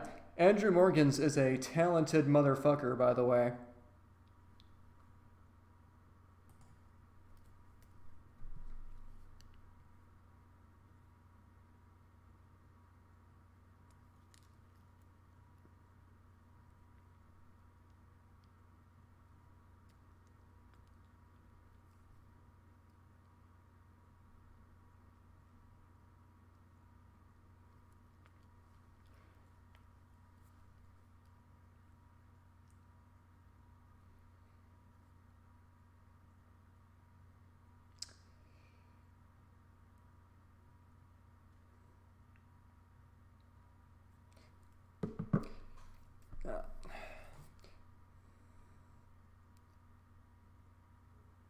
Oh, you haven't seen any of my professional work? Well, if you're interested, I could drop you a link to my portfolio.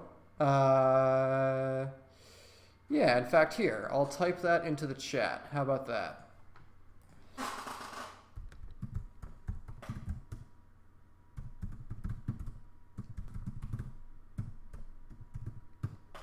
Yes, I do still have Wix in my website because I'm a cheap asshole. Don't judge me.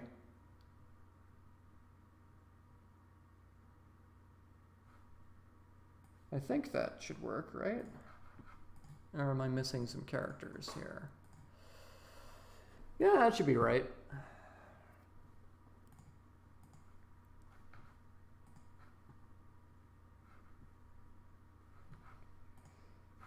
Hey Andrew, you still down for seeing Lupin tomorrow?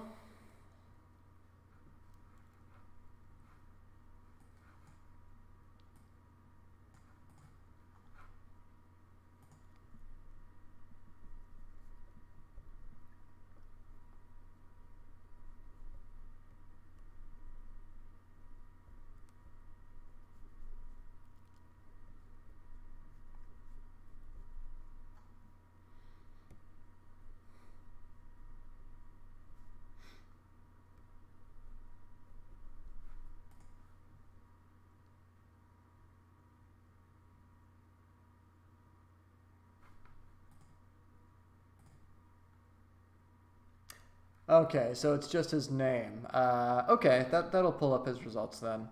Yeah, I might have to check him out. I know that he put up that one Slender Man homage game, and I know that he made a little bit of money on that when we were in high school. Oh, Andrew, I don't think I told you yet. Nathan is an old friend from high school. He was in my Comtech class.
Don't judge me from doing laundry so late. Dude, no judgments here, man. I'm guilty of the exact same thing. And honestly, it's more convenient because nobody does laundry at this time of night.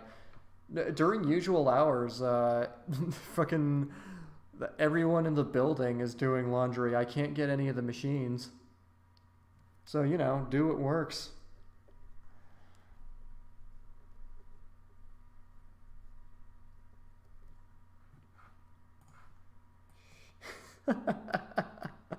I'm already laughing at the idea of this. It's gonna be funny. As long as I pull off the motion just right, I think it should be really funny. Or at least I will think so.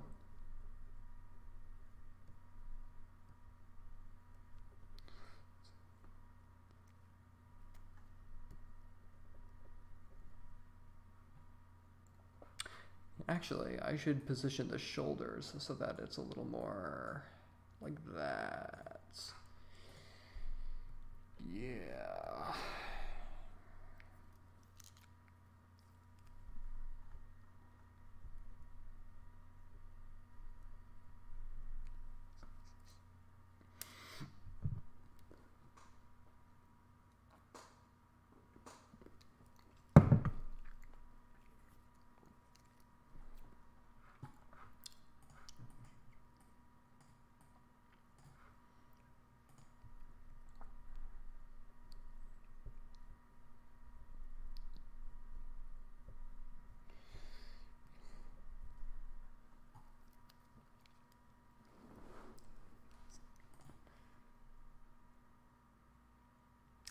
Ah, you can now say you've seen some of my work. Well, I'm glad I could share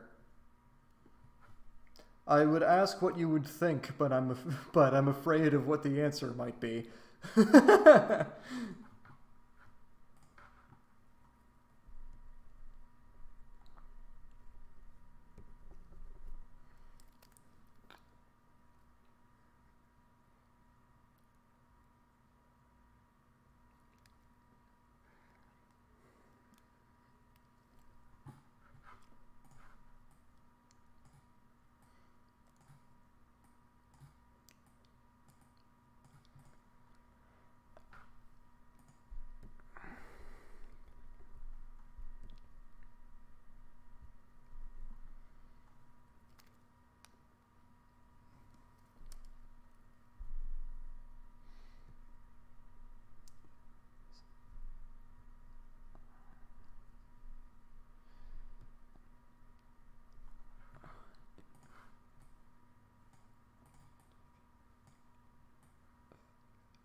You know, talking about Stash and his game development and stuff, I think I had a conversation with him years and years ago where we were talking about how cool it would be to develop a game together where either like a 2D platformer or a 2D fighting game where I do all the character animation and stuff like that, where he does all the coding of the hitboxes and whatnot.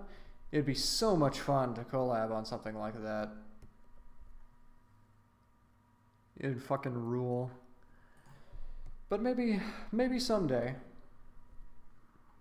when I'm not spending all my free time doing this.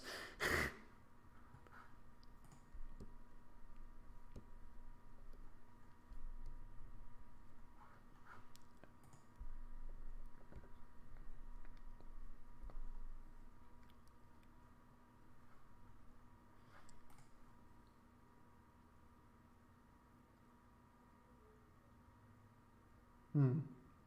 I'm far from an expert because I can't understand what goes into it. Yeah, that's a fair statement. I actually appreciate that a lot more. You have no idea because so many people on the internet, they are super judgmental about an art form that they know nothing about. I don't think it's an unfair statement to say that animation gets that bullshit way worse than any other art medium. And granted, like, again, that's personal bias speaking. I'm sure maybe I would amend that statement if I heard, like, some stuff from game design in that. But generally speaking, like, you would not believe the stupid bullshit that animation gets.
Oh, my infamous Facebook rants. Oh yeah, my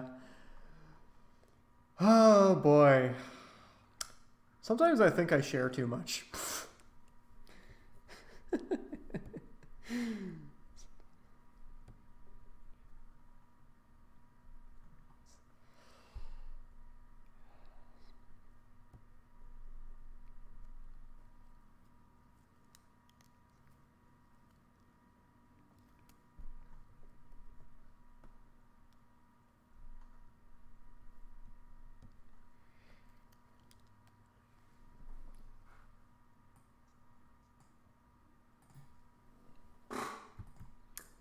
Alright, so we got the basic key positions down. Let's see how that looks in motion. And I'm going to turn this off so I don't go insane.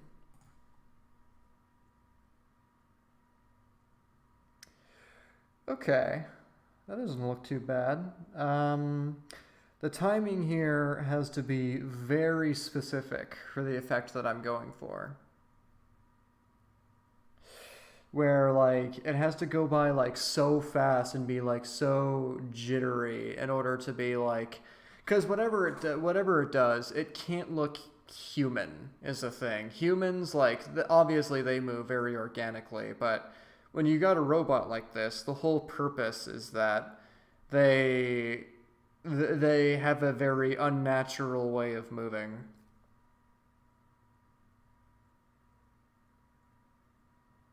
In fact, maybe I should opt out of using arcs for the most part because I think like just having them go straight from one thing to another, like that's how a robot would do.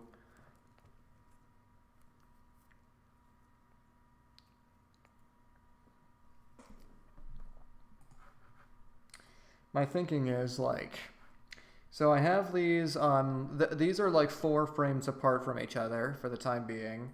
And for my in-betweens, I'm thinking of putting 2 in-betweens here on 1 frame each. One of them is going to like really favor the preceding position, and then the other one's going to be a direct in-between. So that way it goes like zzz, zzz, zzz, zzz, zzz, zzz. You'll see what I mean if as long as I can like pull it off, that is. But I don't know if I'm describing it very well.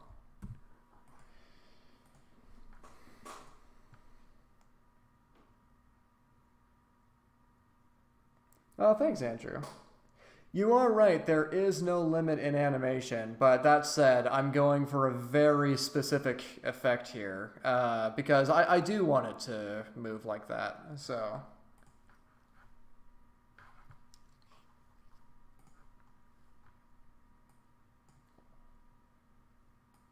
I'm already breaking a lot of liberties with the robot movement here by giving him a lot more articulation than these things are already built, than these things are typically built with, so. Because, what's so funny, as much as I love, like, these vintage robots from the 60s, like, they are kind of pieces of shit, to be honest. They just look cool, but they don't do a whole lot. Which is funny, but...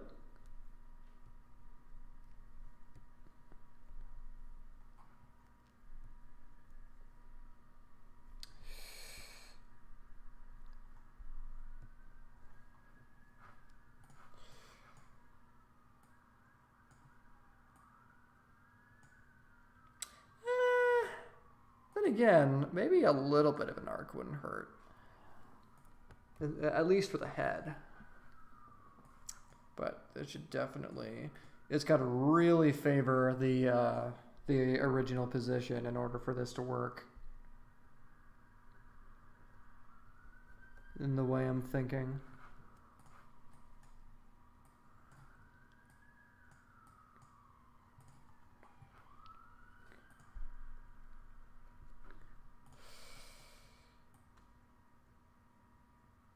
I'm almost thinking like maybe...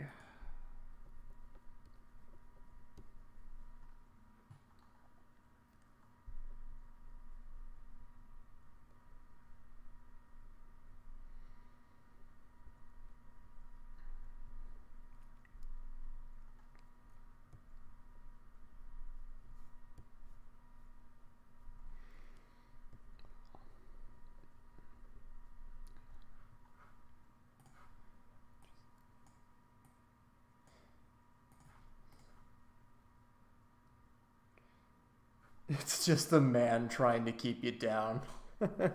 You're not wrong. The man has kept me down on a number of contracts I've been to before, but I won't get into too much detail there.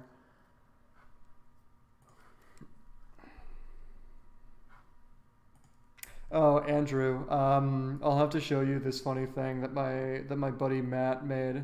We were talking about animation techniques, and I was jokingly like, the key to animation is to cheat as much as possible, and he made me a funny image. Here, I'm going to share it with you.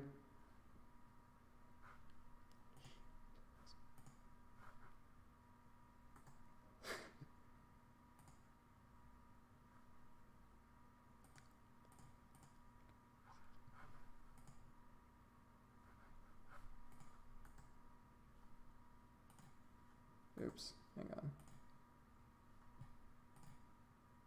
Ah, damn it.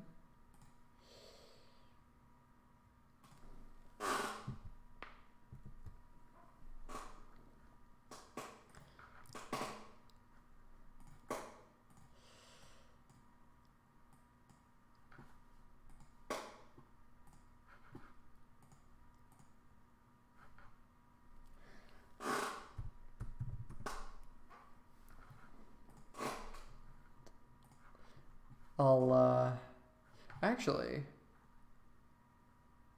no, I can't attach images to the chat here. I'll send it to you on Facebook. There. This will really drive home how much of a delay there is in my stream, but whatever.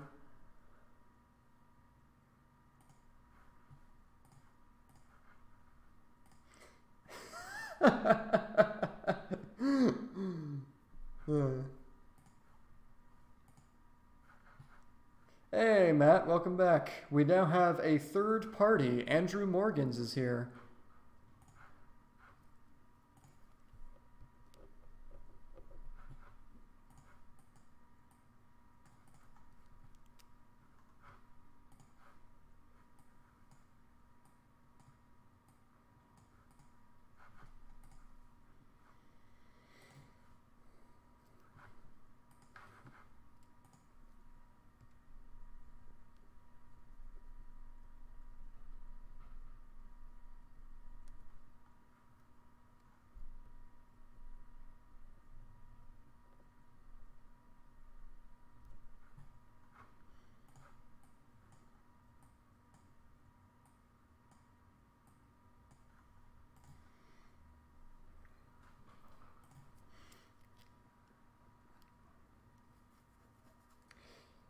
Hey Matt, here's a fun question for you. Although I feel like I already know what the answer is.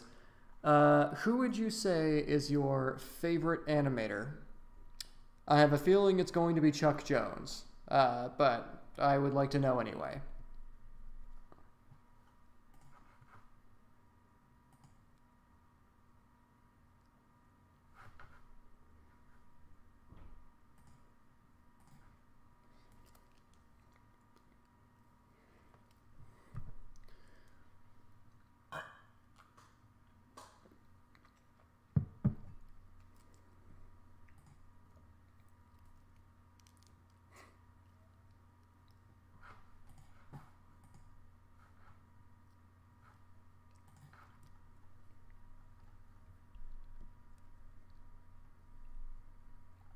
Oh, either Chuck Jones or Tex Avery, I imagine.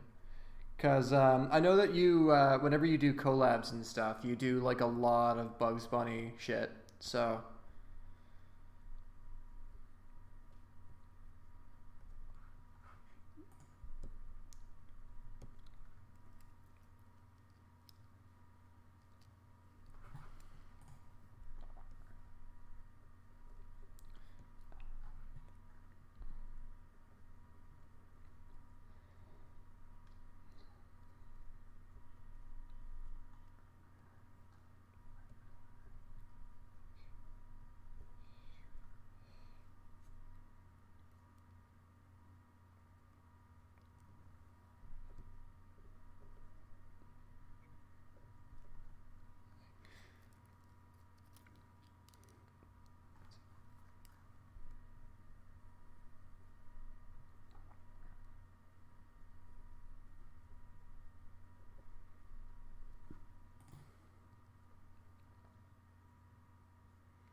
The Tom and Jerry episodes. I mean, yeah, Chuck Jones has a very definitive appeal, which isn't quite Tom and Jerry.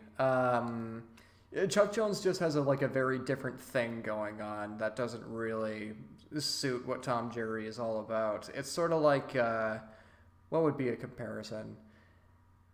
Um, I don't know. It's sort of like Ralph Bakshi trying to make like a really beautiful Eric Goldberg Disney animation. It just doesn't quite fit.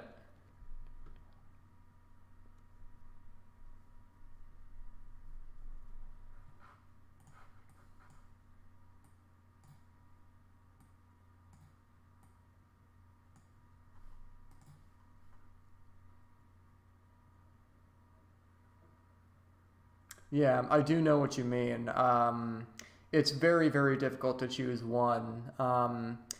Uh, if for me, it's easy personally. Mine's Harry Partridge, and the only reason is like he was the guy who made animation seem accessible to me. He's a very, very talented animator. I would not say he's one of the very, very best, though. That's pushing it a little. But, like, for very sentimental reasons, he's my favorite. And also Joanna Davidovich, because Monkey Rag is fucking awesome.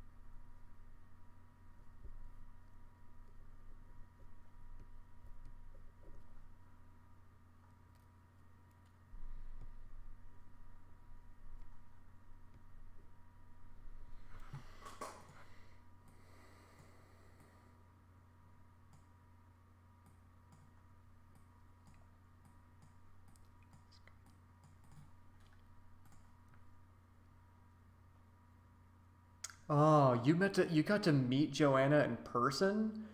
Oh man, I'm so jealous. I would love to meet her in person.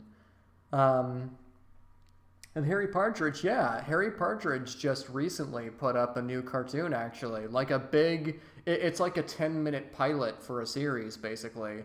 You should check out his channel. It's really, really well made. Um, it's a little repetitive in my opinion. It's a little redundant in its establishing of the concepts, but other than that, it's his best animation he's ever done for sure.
I'm gonna do a fun thing with the feet here where it's gonna like slam right down like this. Actually, I wonder if that would benefit more from being a smear. I think what we'll do is we'll try it like this first. We'll see how it looks in motion, and if it's not quite working yet, we'll turn it into a bit of a smear instead.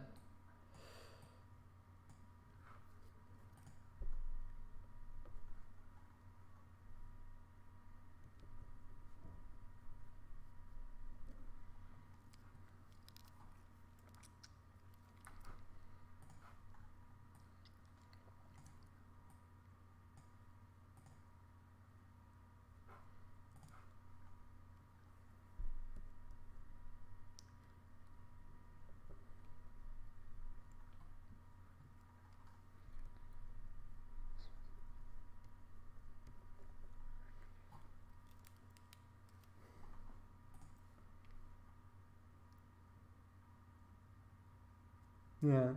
Oh, not in person. Okay, yeah.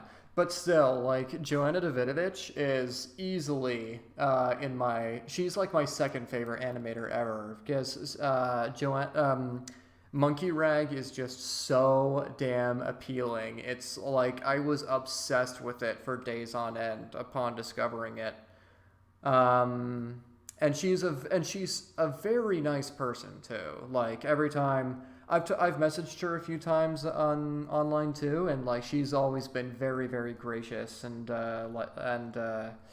she said some encouraging things to me too. So yeah.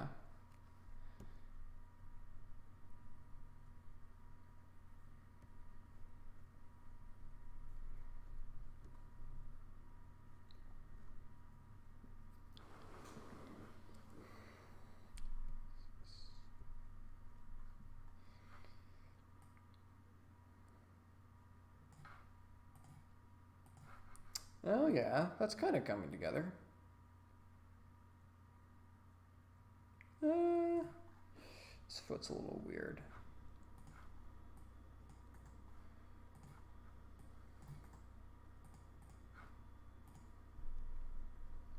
Yeah, the Harry Partridge animation. There's a bit in there where like the guy has a weapon that's like it's like a little baton that turns into a slingshot, and the transformation is so quick. And every time I look at it, I'm like, man, it's so effective, but it doesn't even really make sense how it turns into the other thing. But you know, he executes it so perfectly that like you don't even really think about it.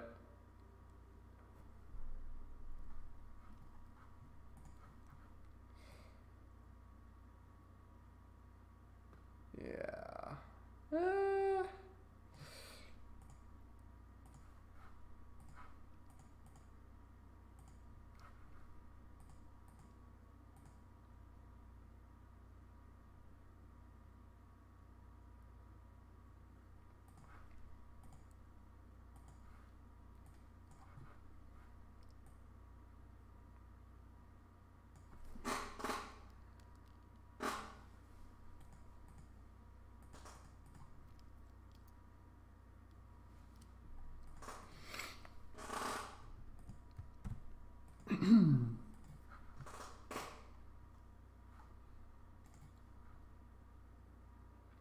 oh, dude.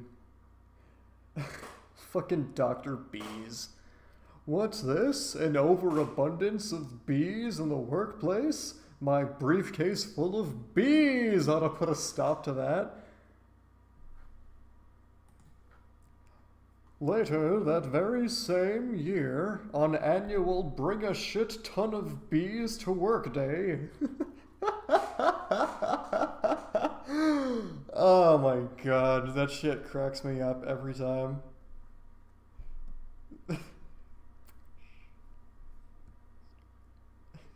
Bring a shit ton of bees to work day. uh,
Oh god, that shit cracks me up so much every time I see it. All but you know what? My favorite Harry Partridge cartoon of all, though, as weird of an answer as it may be, it's actually Irving the socially awkward bee. It's by no stretch of the imagination his best animation. In fact, it's quite, I mean, bad, but that's kind of the point. Um, I just love that shitty drawing of a bee that slowly appears on screen, like every other bee in the short is drawn like a regular bee, and then that really piece of shit bee drawing just slowly creeps in from the right and just goes, "Hey guys!" Like, oh my god, I can't not laugh every time I see it.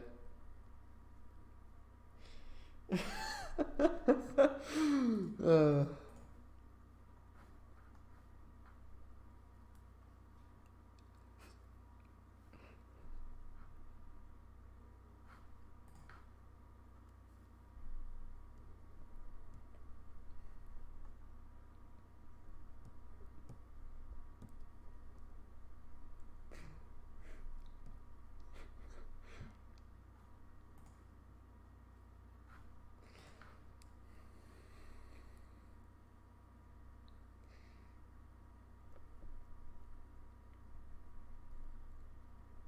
Also, Saturday Morning Watchmen is great.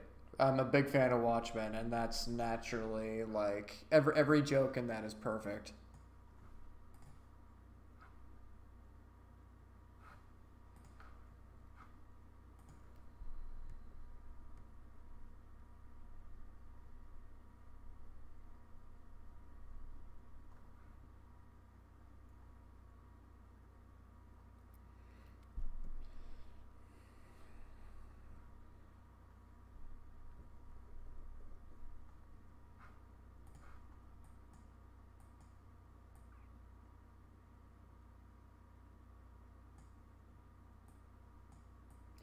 Night Owl is their leader, and he loves to party down.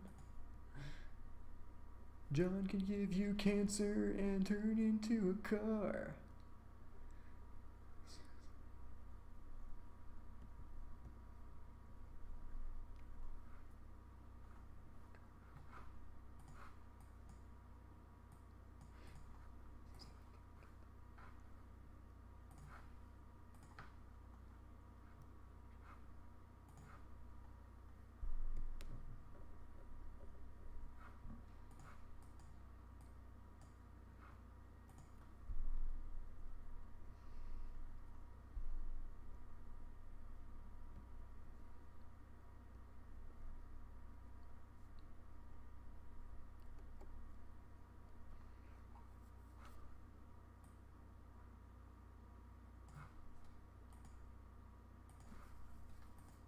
Hmm.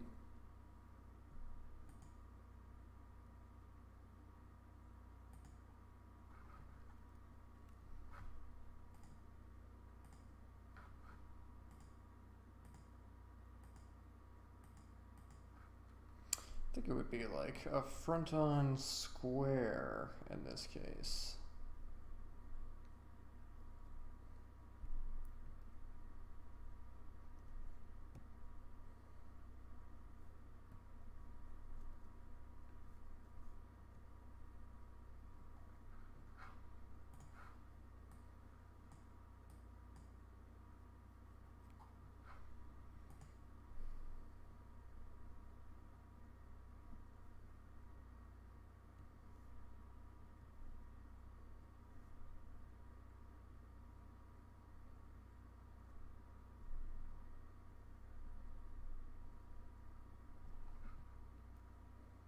Yeah, I'm thinking like the antenna would kind of smear.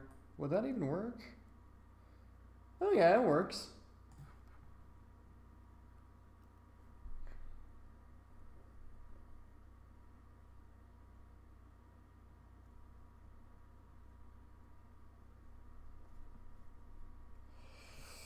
I gotta. I mean, in the other one's case, it doesn't really matter because it's gonna just be behind the head anyway. But let's Yeah. Let's do that.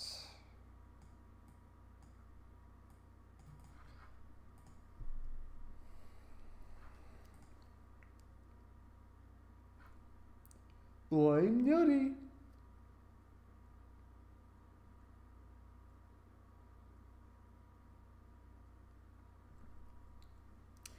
Oh, dude. Okay, the real Watchmen movie by Zack Snyder. What a pile of dog shit. Anyway, yeah, it's good to see you, Nathan. Thanks for stopping by, and talk to you in another 6 years. If we're lucky, maybe an even shorter amount of time than that.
Probably best to add an easing in frame after the smear. Oh, you might be right, actually.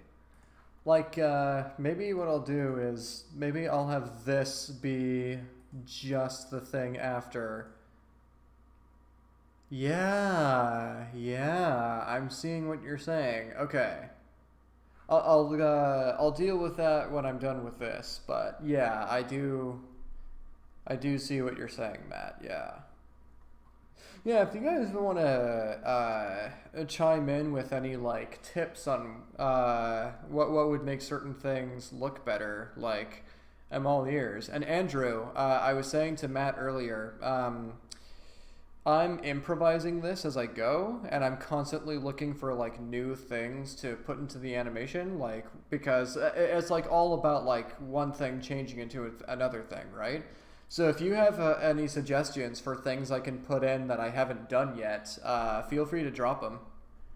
Cause I'm running my own imagination dry, so that would actually really help.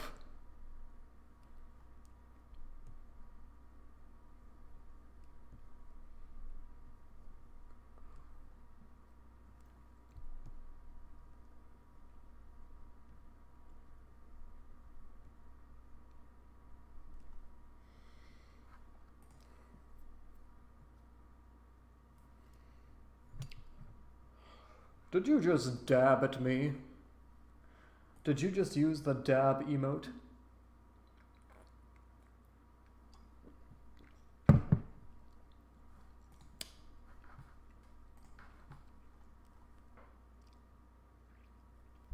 Ooh, here's an idea. Yeah. Yes. Yes. That's a fucking delicious arc right there. Yummy, yummy. Just drags his foot across the floor.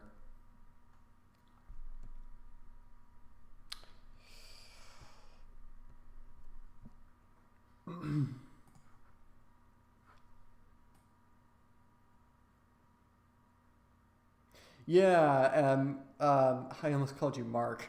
Yeah, Matt, I see what you mean because like the easing frame after that would make it look a lot better. Yeah, you're totally right.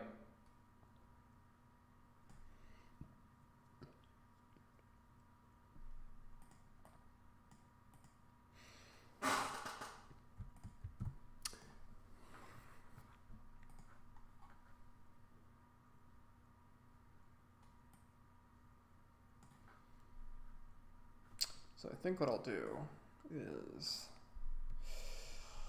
I'll do this frame again, only I will make it ever so slightly off.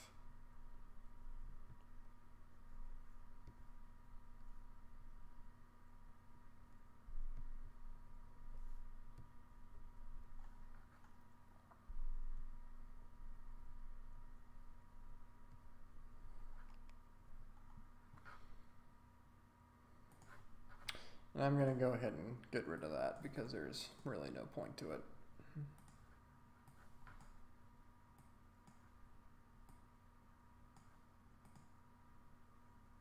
Yes. Yes. All right.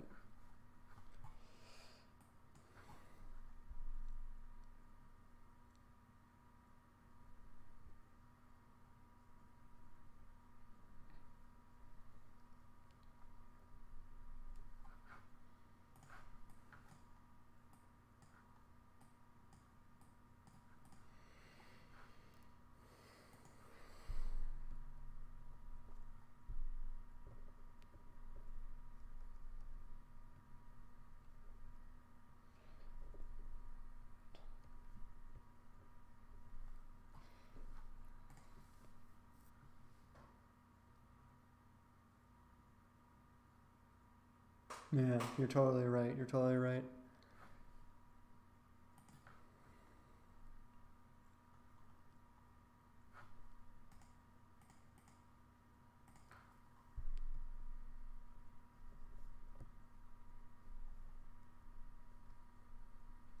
And I'll probably use that same principle on the next thing coming up.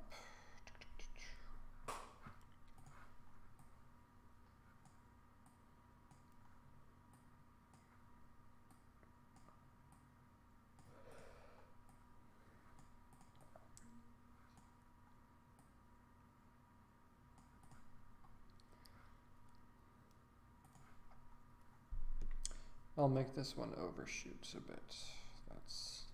That's what I do. That's what it's all about.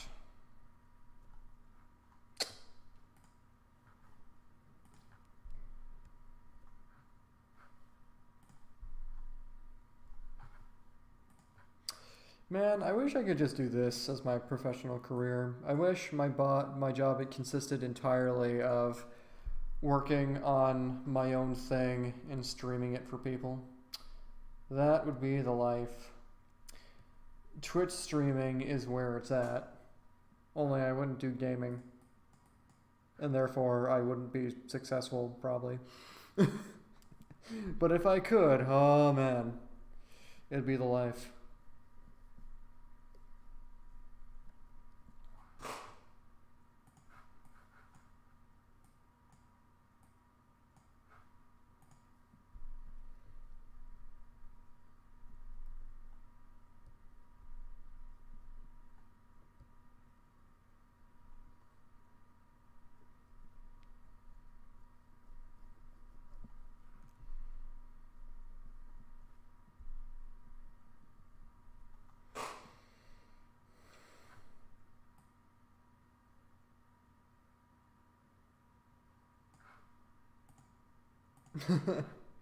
Like that.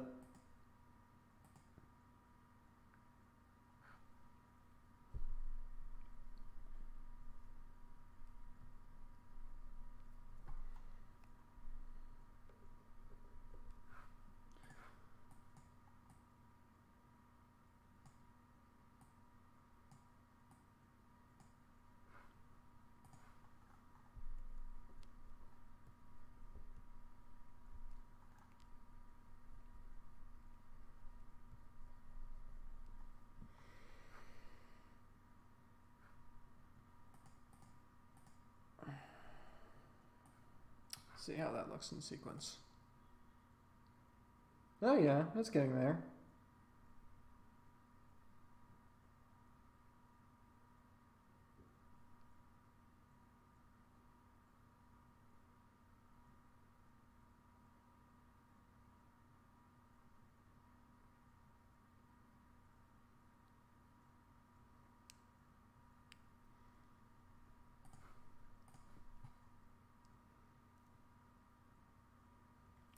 You don't want to rely on streaming for anything. Yeah, that's fair. I mean, being any kind of internet celebrity is a very fickle thing.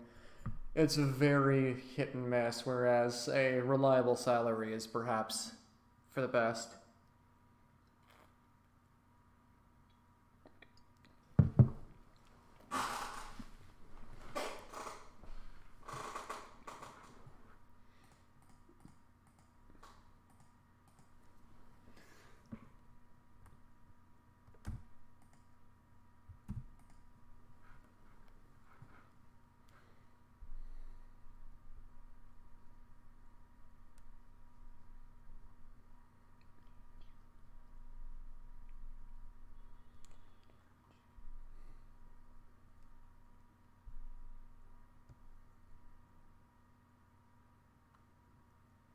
Oh, yeah.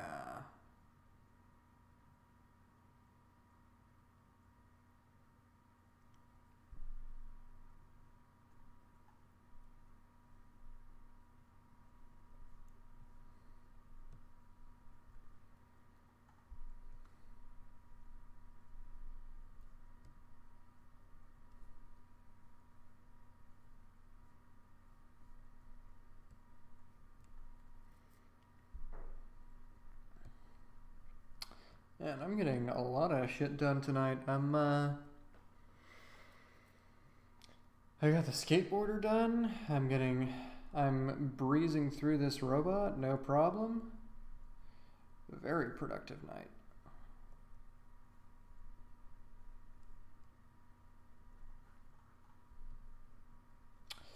Maybe this is what I should do from now on to keep myself on track, is I should give myself the added pressure of having people watch me work. So that I actually feel the urge to get my ass in gear.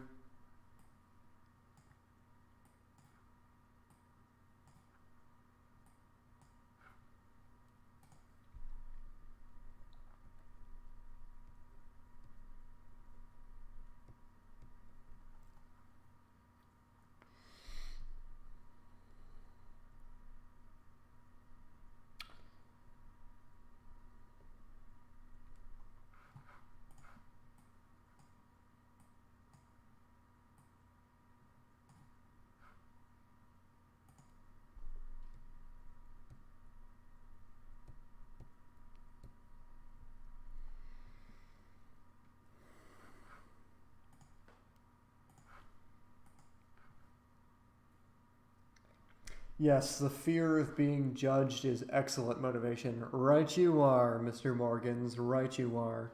In fact, that's been a bigger motivator for me in my career than I would care to admit.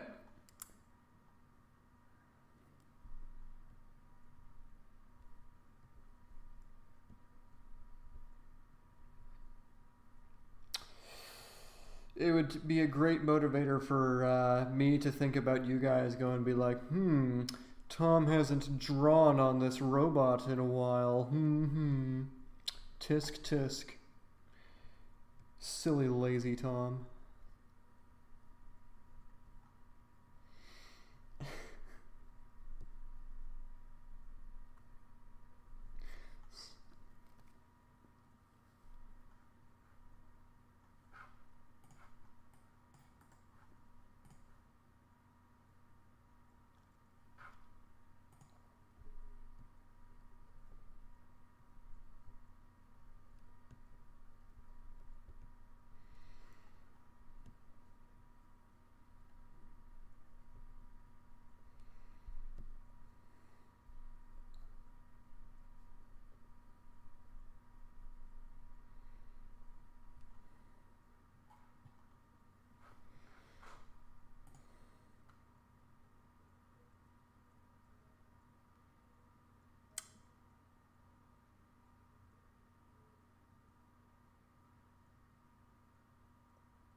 It's not quite doing what I was hoping it would do.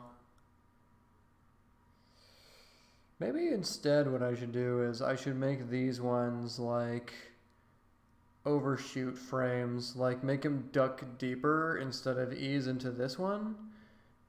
And that way it'll like really make the transition like boom, boom, boom. I don't know, maybe this will grow on me, but we'll see.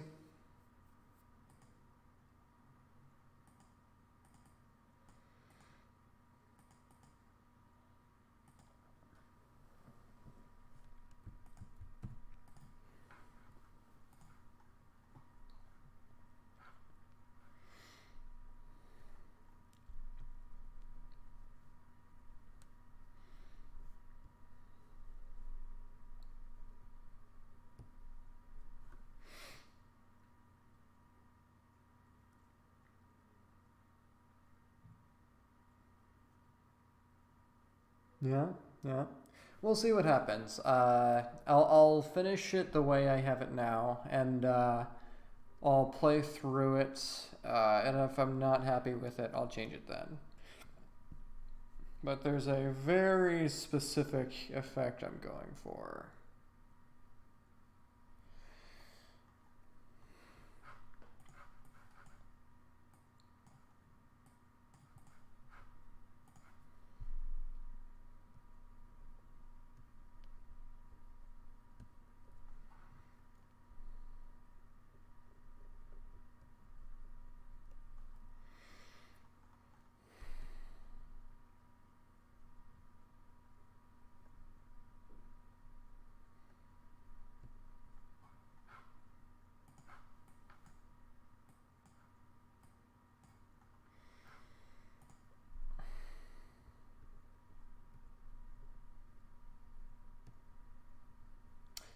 Hey Andrew, are you doing anything while you're tuning in, man?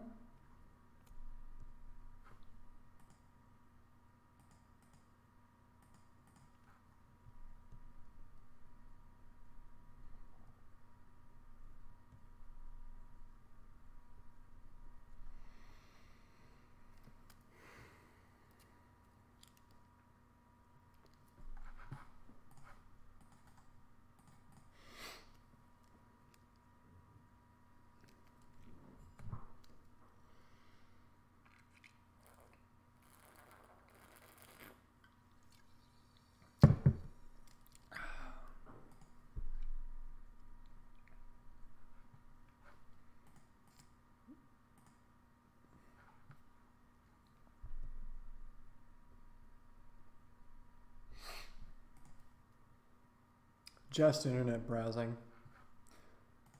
That's fair. That's how I've been spending most of my week, if I'm honest. I sure wish I spent more of it doing this, but, you know, I did a few fun things in between, but a lot of it was just being burnt out and paranoid about shit. But, you know, silver lining, doing this makes me feel a lot better because this is actually fun.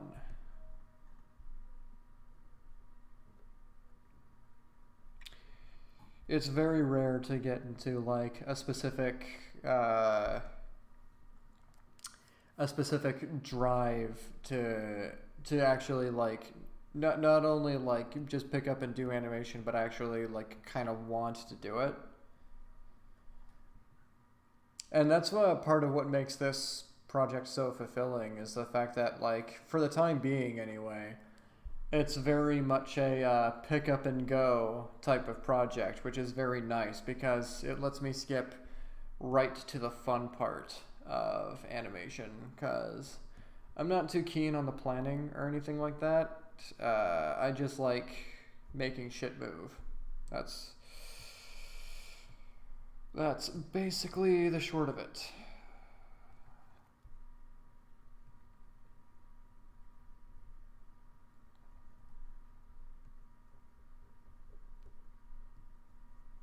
I live for this shit.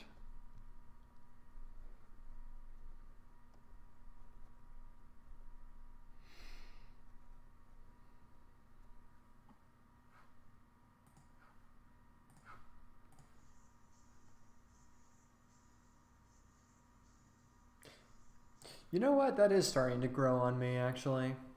Yeah. It's not what I was originally going for, but I think it flows better in terms of syncing up to the music.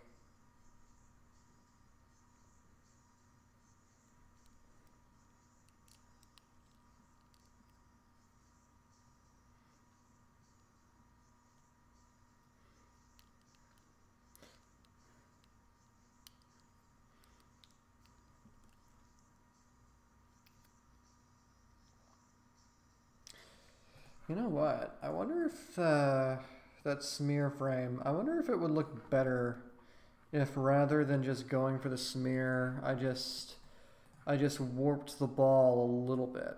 I bet it would look better if I just did that.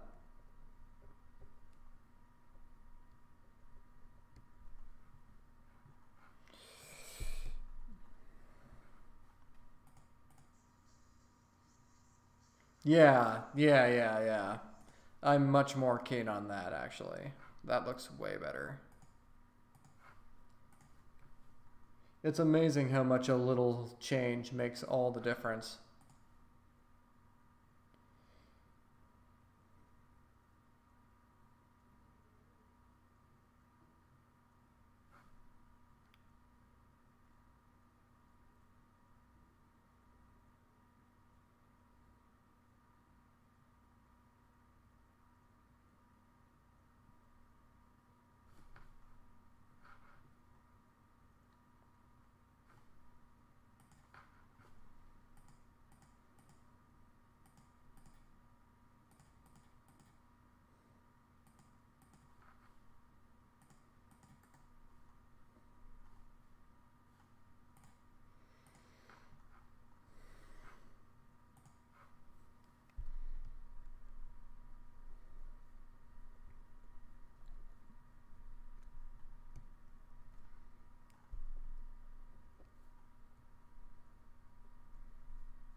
It is now midnight where I am, and I'm still not planning on going to bed anytime soon. I'm in it for the long haul, if you can believe it.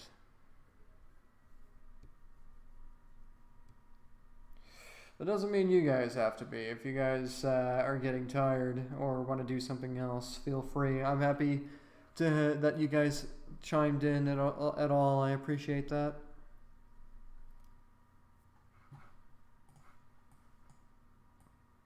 This was a lot of fun. I might do this. I think I'm going to start regularly doing this.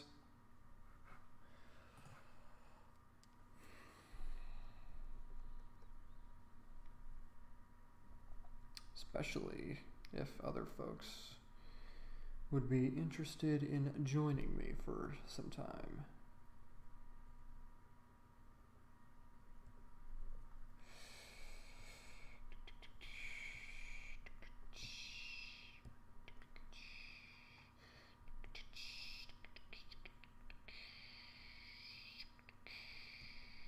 Yeah. I think what I'll do is I'll finish up the robot here and then I'll call it a night after that.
Yeah, I think you're right about that. I think that's part of the problem is that I told people I was going to get into it just way too early. But you know, I'm happy with this, and I wasn't expecting much, frankly. So I got some surprises though.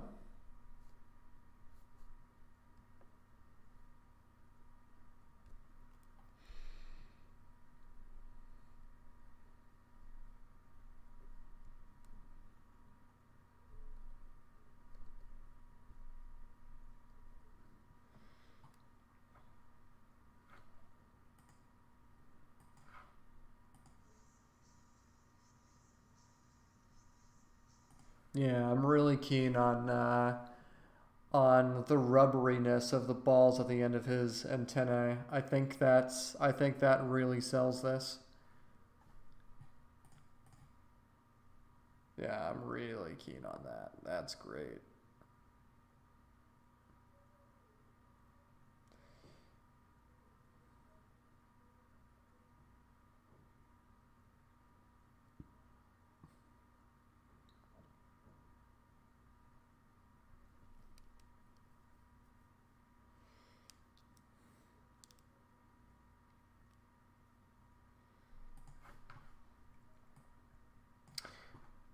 Not too keen on how this pose has them though. I think they're better off like this.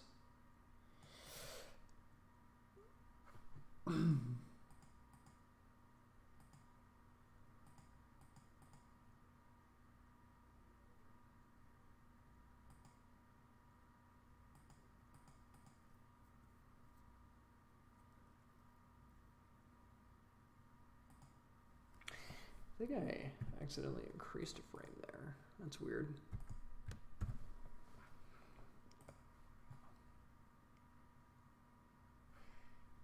Now that's a life motto. You seldom experience disappointment when your expectations are dirt low. Yeah, that's what the code I should live by, really. I keep getting disappointed because I keep expecting too much from life, god damn it.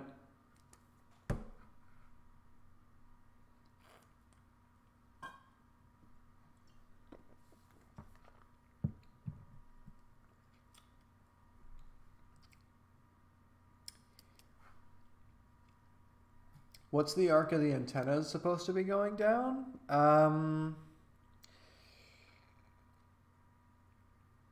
I don't know.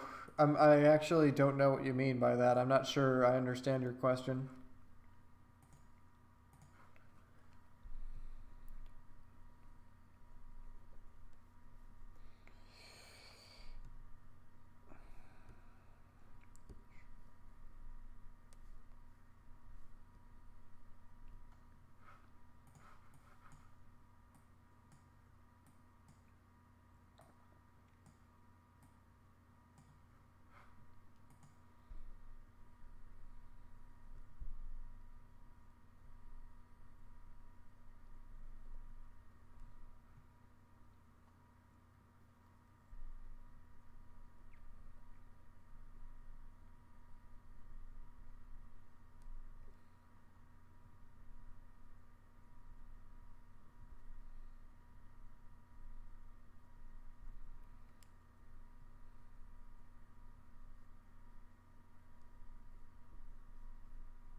Make the arc of the antenna follow from the top position to the bottom position. Um,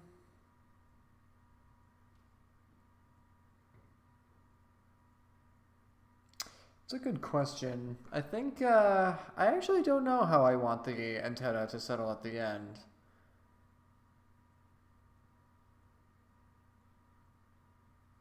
I mean, this isn't too much of a jump in terms of posing, so I might just like have him like cave inward on the head and not like put too much like whip on that.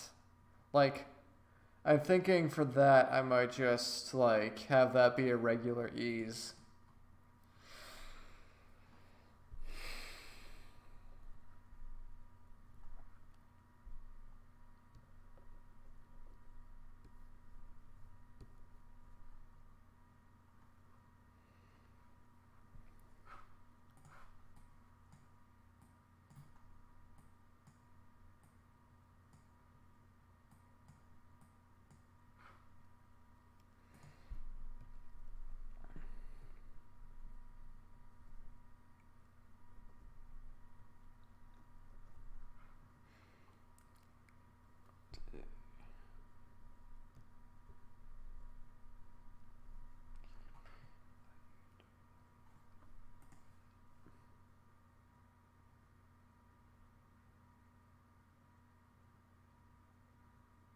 Yeah.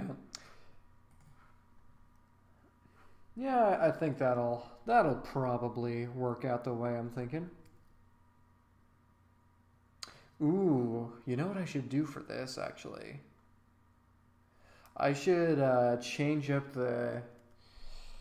should change up the timing of this foot a little bit. Make it vastly different from the rest of the animation here. And then I should make the next frame settle. That would really like diversify this a little bit, and it would make some nice secondary action. Because that's one thing I need to work on in my animation is I need to practice like having the limbs vary in their timing a little. Because I tend to like something I fall into is I make my work. I tend to make my work like too symmetrical in terms of like how posing works, and I think that would be good exercise is to change up my how shit works here and there. Yeah, I can already tell that's going to be super satisfying. Although I wonder.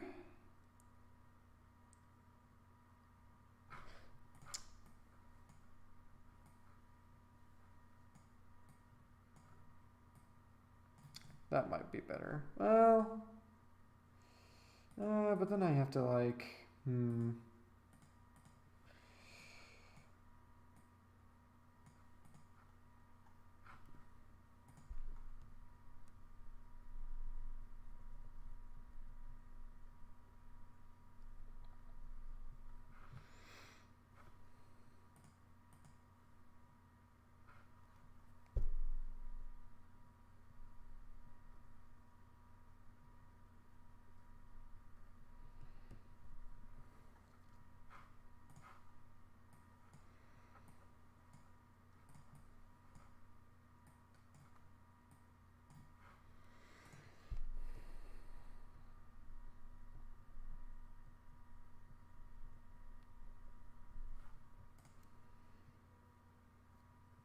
oh yeah, well, for a long time in my career, I just flat out wasn't putting in secondary action in anything. And when I was on Trailer Park Boys, and we just ran out of shit to do, so we were just working on our own animation just to kill time.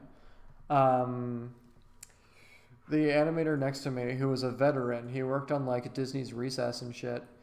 I showed him some of the hand drawn stuff I was doing at the time, and you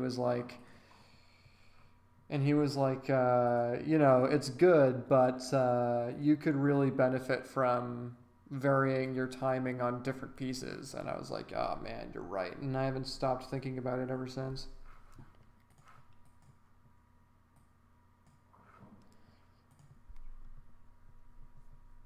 I'll make it really squish.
My hand's starting to hurt.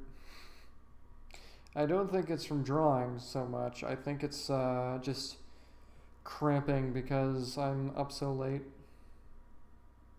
and have been up super late all week.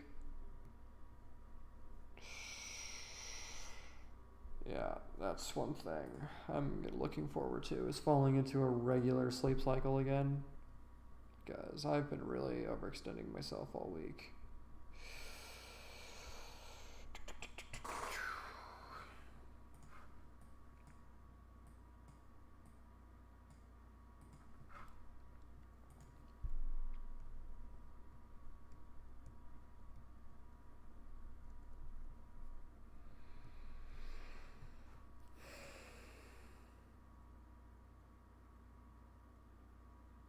Yeah, the way I do it is to make sure I get primary action fleshed out. I usually, but I think it works. I would say that's a pretty. I would say that that's a pretty good way to go about it. Because you figure out the main action first, and then you go back and you're like, how can I give this a bit of flair? And you're like, I'll just take this limb and change its timing a little bit, and that makes all the difference.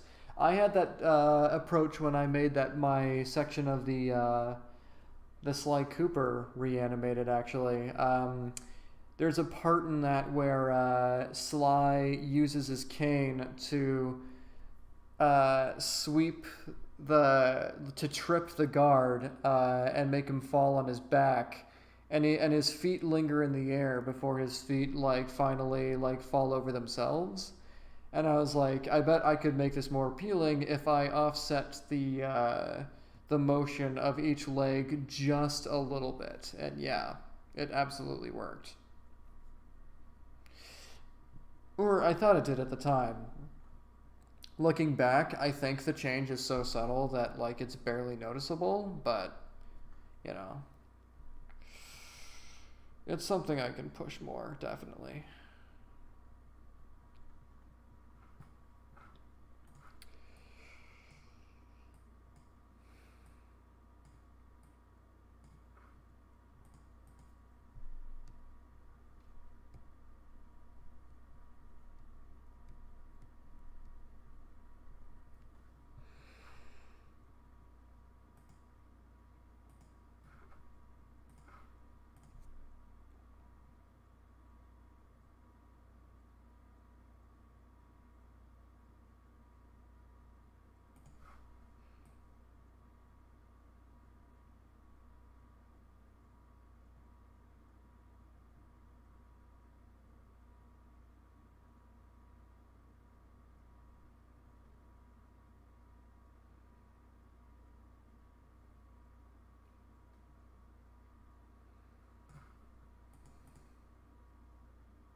Let me see here.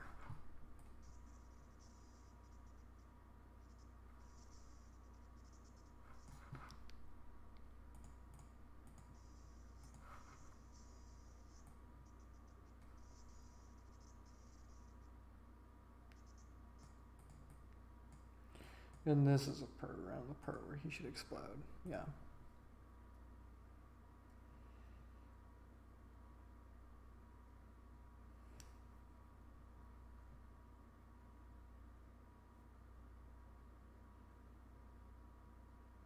Oh, thank you. I appreciate that. And yeah, Andrew just said that's what he does too. So no, I don't think that's a bad approach at all.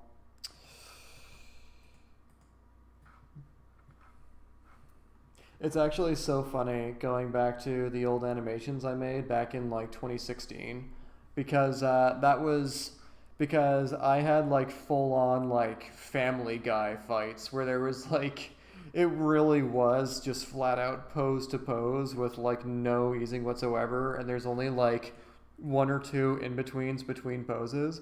And granted, it did make for very funny fight scenes, which is what I was going for. But it's not where I wanted to be. I wanted to be an animator that could be taken more seriously than that. But at the same time, in retrospect, I think those cartoons they kind of hold up in their own way. I don't know. They were very charming in their shittiness.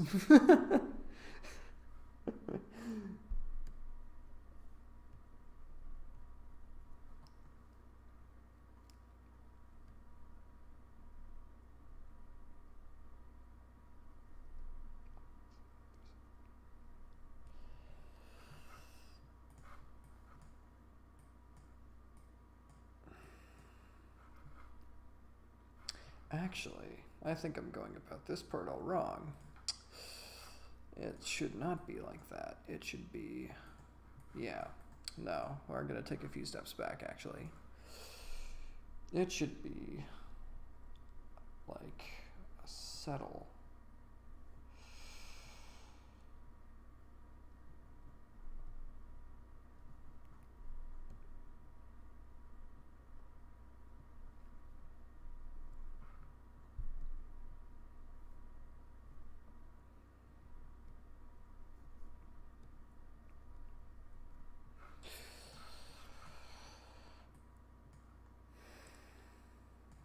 Yeah. Yes. That's what it should do. That's what it should do. And, and in that case, this should overshoot. But not too much. Not too much. Just enough that it's easy to ease back from.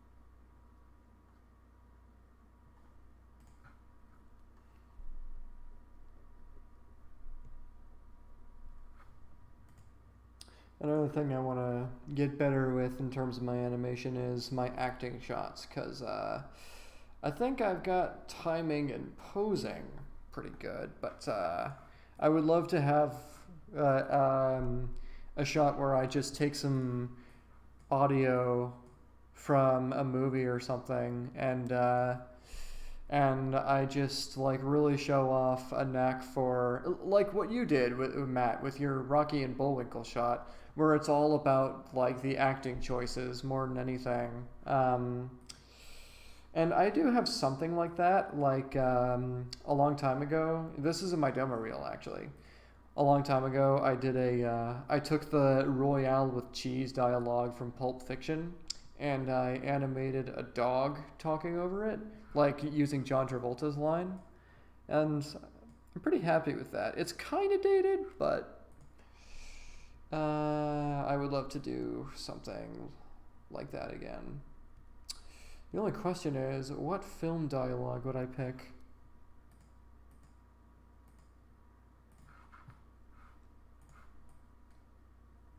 I think I would pick the rant from The Big Lebowski, Or just anything by Walter from The Big Lebowski, because he's like the funniest fucking character on the planet.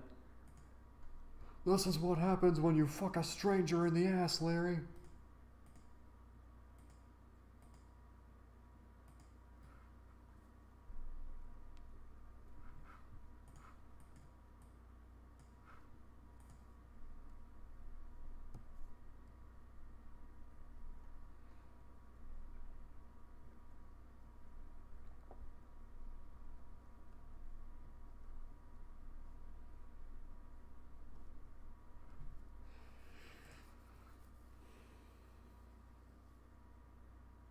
A Pulp Fiction line with a potato? That's fucking awesome. What line was it? Was it the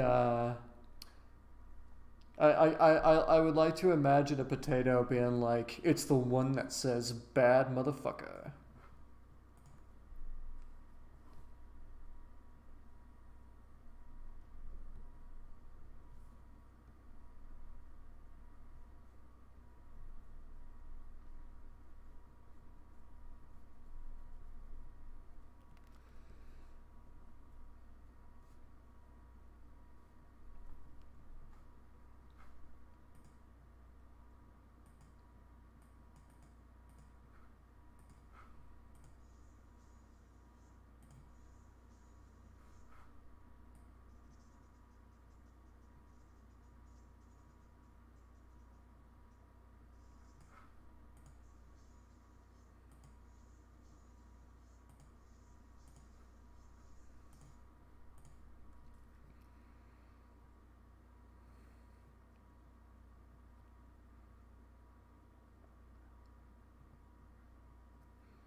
I know it kind of looks awkward right now, but trust me, I'll save it.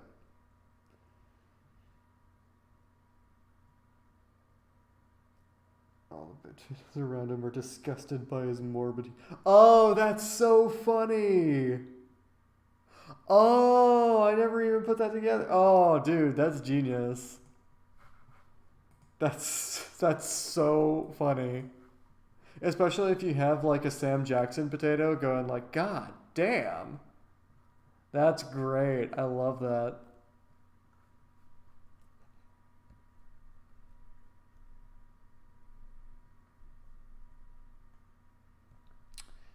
Thinking I'm gonna break the rules a little bit. Just a wee bit. And I'm gonna put in a smear here. A proper smear.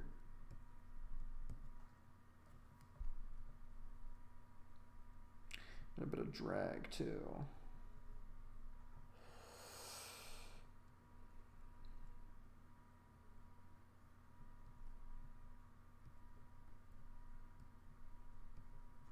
I think what I'll do is I'll make these ones curl in a bit more. Oops. Hang on. Like that.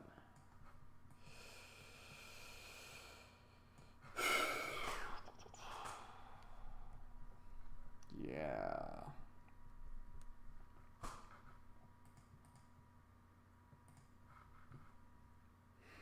This is another frame that makes me laugh.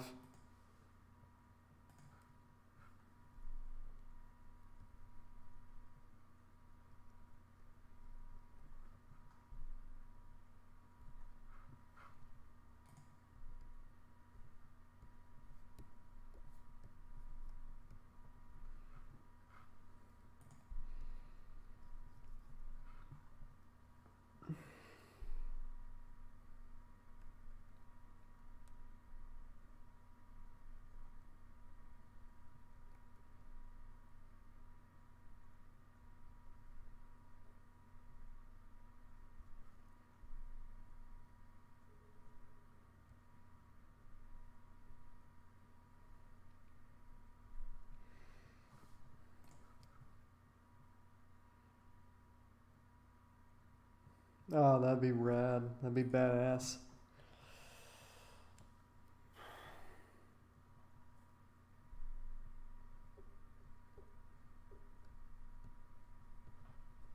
And you will know. Oh man, it's been so long since I've watched Pulp Fiction. I should watch it again. Cause damn, if it's a good movie. I mean, I think Reservoir Dogs is better, but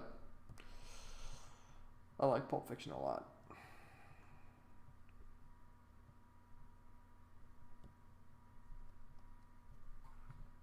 It's too bad too, cause Quentin Tarantino, unfortunately, kind of gets an unfair rep these days, where people think he's overrated just because he's edgy. But you know, it be like that sometimes.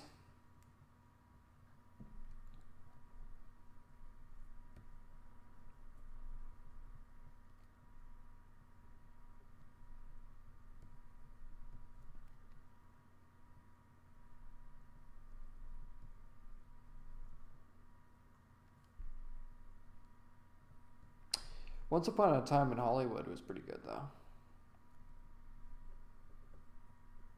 I saw that with Andrew. It was pretty tight. It had a really funny resolution.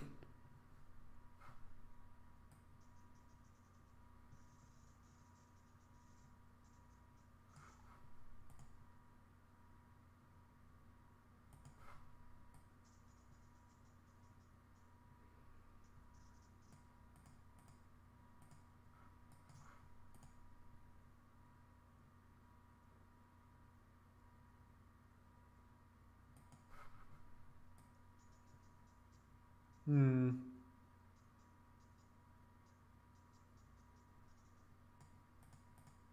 Actually, maybe that wasn't as good as a decision as I thought. That's still pretty jittery.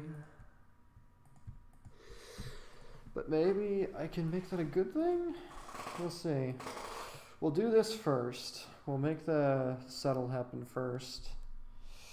We'll see how I feel about it by the end.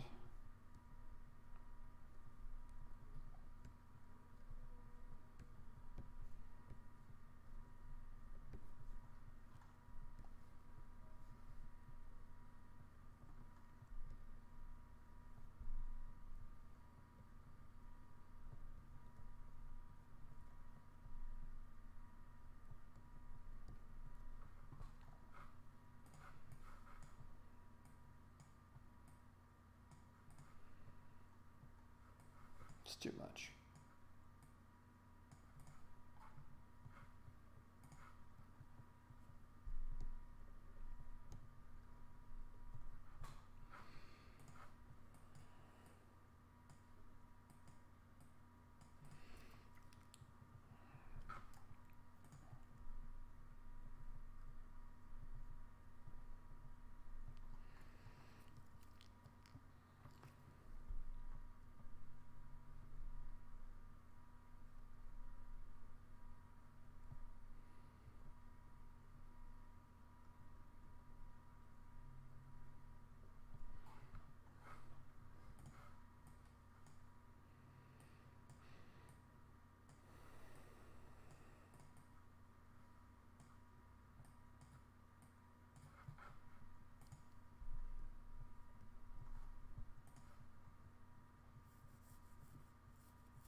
You should check out Once Upon a Time in Hollywood when you get the chance.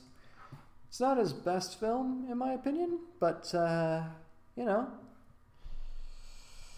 it's enjoyable for very similar reasons as his other movies. It takes a while to get going. Well, like the violence that Quentin Tarantino is known for, it takes a while before anything like that really happens. Just FYI. But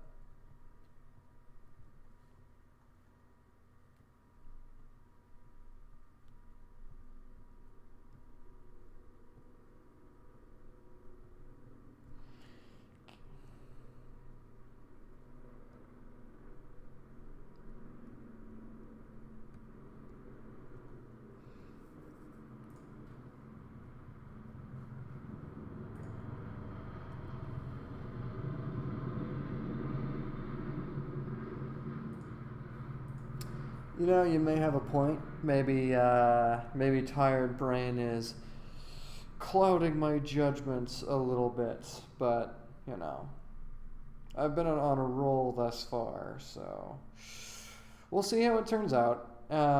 Nothing I've done so far has been too egregious. Not yet, anyway.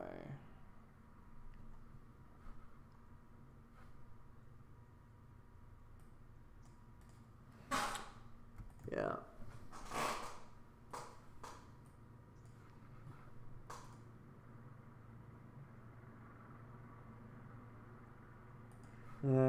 Yeah, that's still weird. Maybe all it needs is an extra keyframe, or an extra exposure.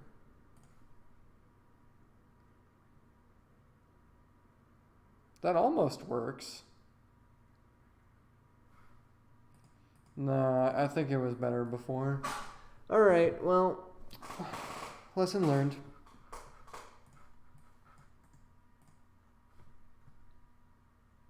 Oh, did I delete the wrong one? No, I didn't. Okay. Yeah. Luckily, it's not too difficult of a fix. It'll take a hot minute, but...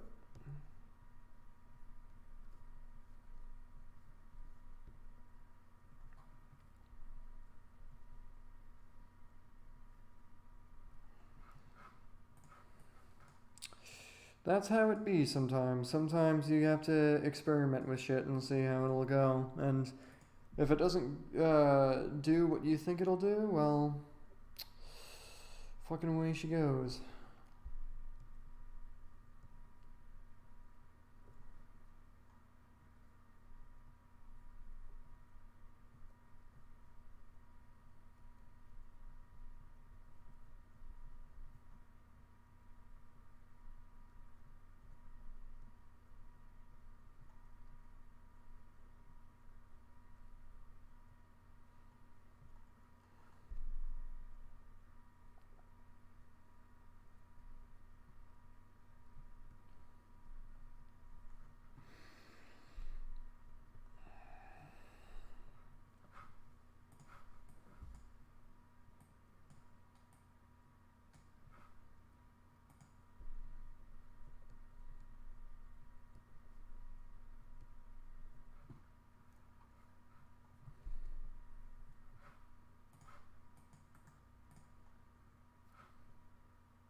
That's...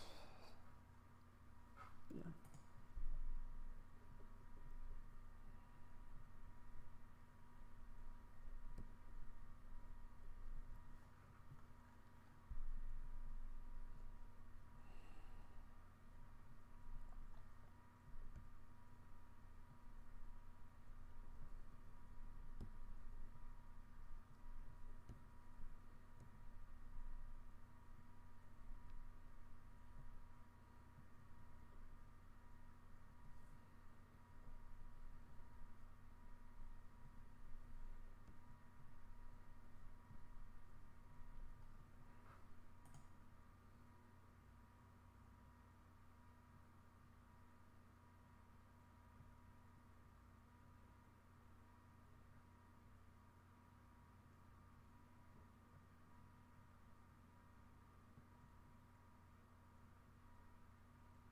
Yeah.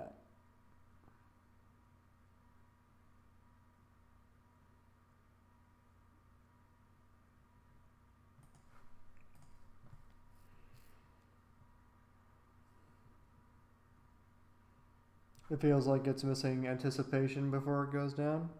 Yeah, you're right.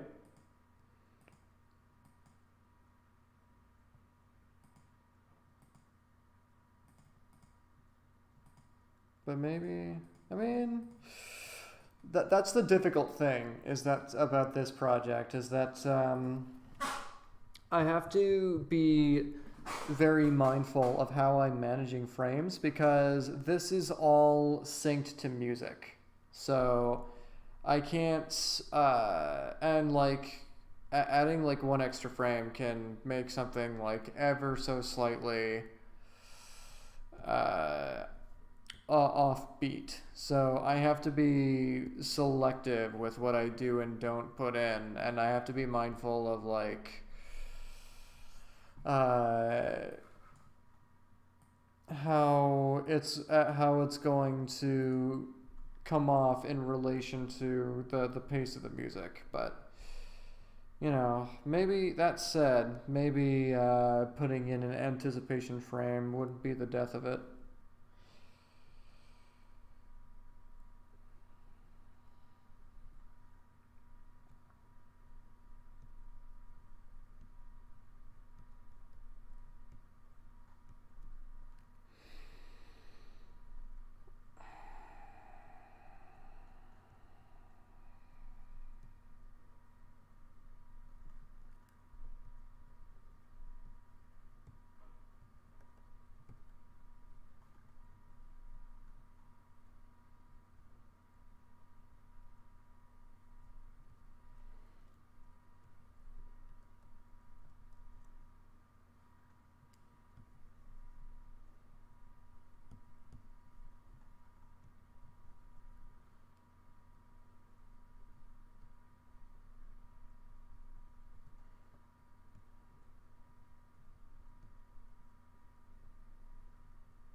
Oh yeah, that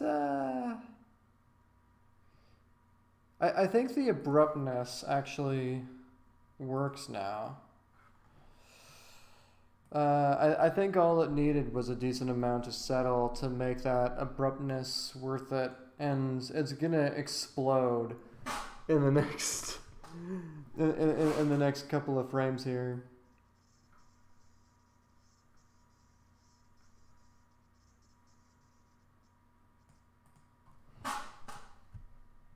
which is gonna be funny, but yeah, I think that works.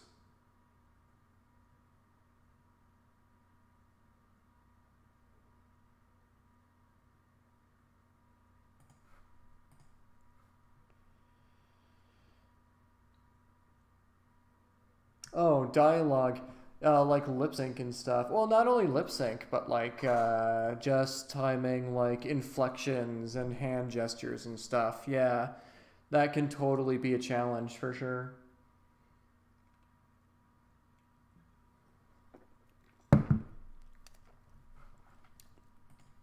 You know what's interesting?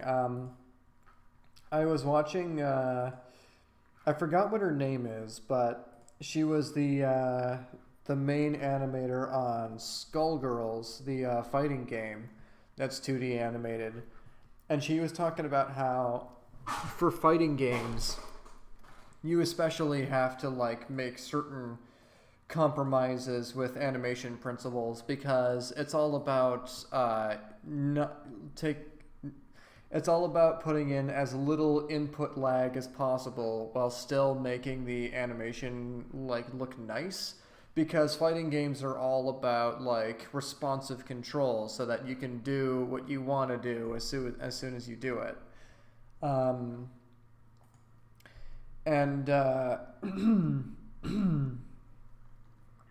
So she was talking about how they would make compromises, like there's not much anticipation unless it's like a deliberately slow move.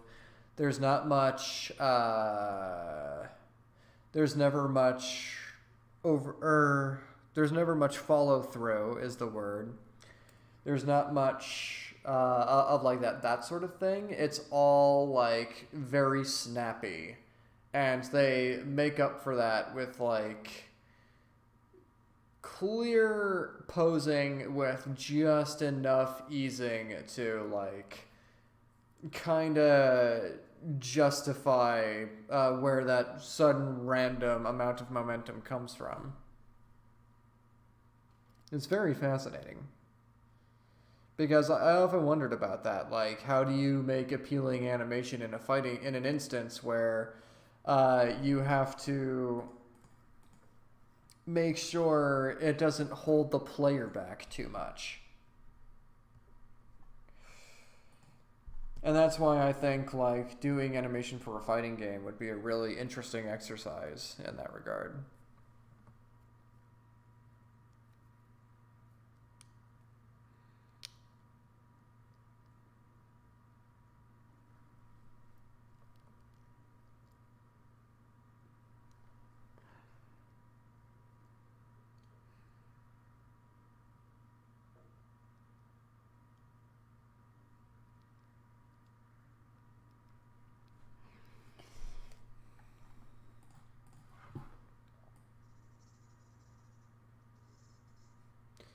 All right. So, I think I'm going to do two more things and then I'm going to call it a night. This part will not take very much time at all. Basically, all I'm doing is making the ball kind of zoom forward and become the robot coming forward, which is never too difficult. It's a bit of an interesting concept, but I have like a very simple method for making it work. So if this is the head, I make them curl up into a ball like this. And because it's so small, it's always a breeze to draw. This is part of what makes the ball cheat so handy, is the fact that it doesn't take much thought to figure out how this becomes that. Once you figure it out once, you figure it out forever.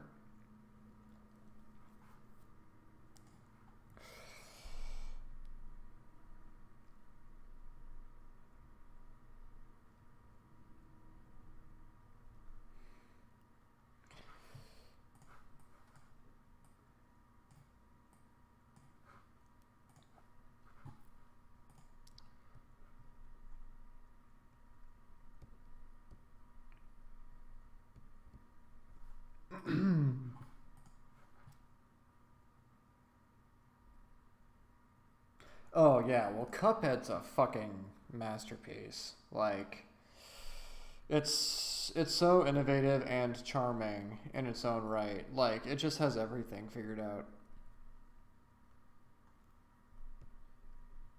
And every single boss in that game is like so endearing in their own way and memorable.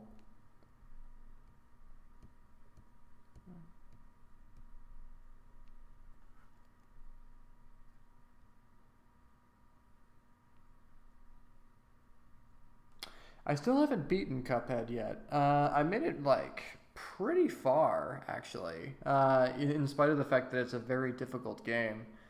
I just haven't gotten back into it in a while though. I feel like I would suck ass because I have to get used to the controls all over again. But you know what? I made it past the tutorial stage relatively simply, and that's what matters. Because at least I can say I'm better than a game journalist.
Oh, oh yeah, the robot fight. I remember that.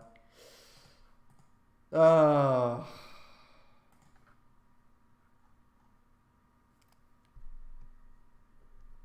boy. You know what's funny? I actually don't get too frustrated at games like that. Because even I know that they're notoriously hard, so I know that it's not a big deal if I can't get past it because I understand that most people can't, and that's just part of the game. I get frustrated at things that make me feel like I have very little control over unfair circumstances. Like if something happened and it's not at all my fault. Whereas in Cuphead, you know what you get into. So, and every boss is so charming that it's like I'm willing to endure them a little more.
Oops. Hang on, I forgot to do this.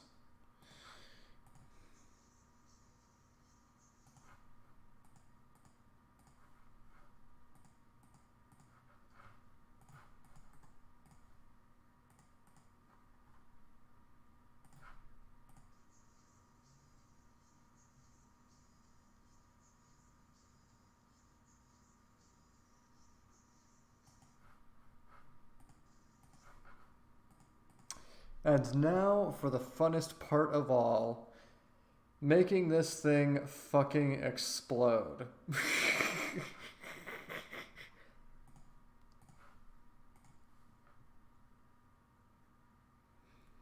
Oh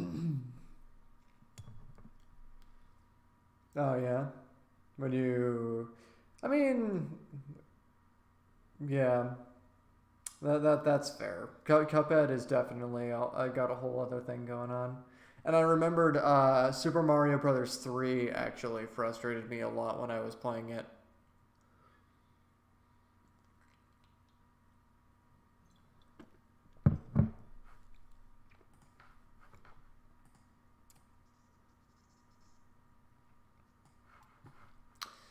Okay,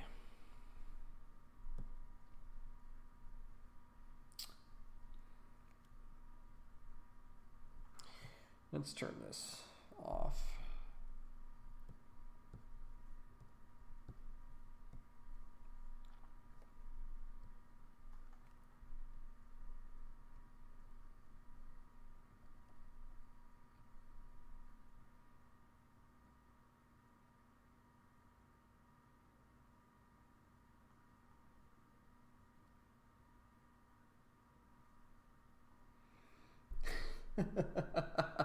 This is gonna be hilarious.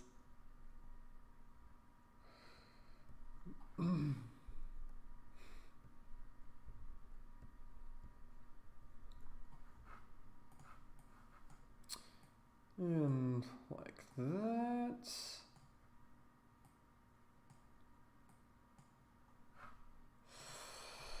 Let's switch it up a bit for this arm. Make it kind of go inward in the foreground here.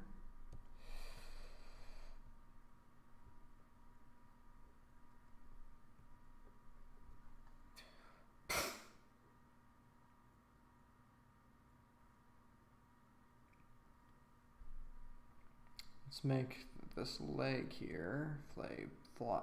Ah, goddamn. Tired brain is messing with my speech. Let's make it fly back here.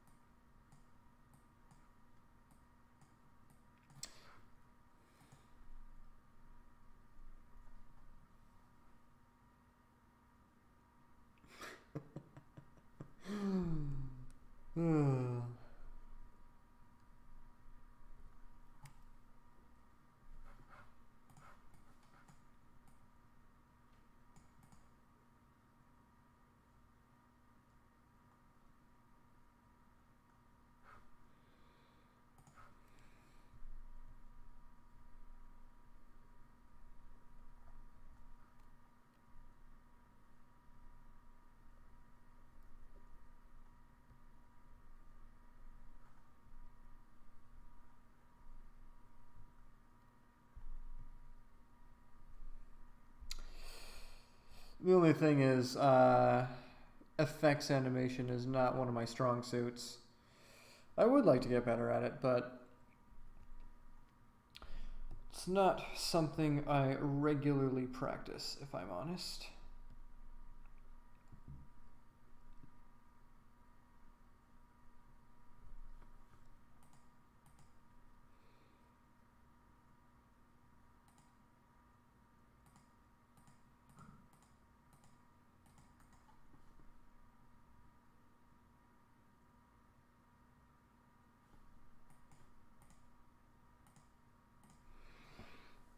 And let's cheat horribly, as the masters do, and just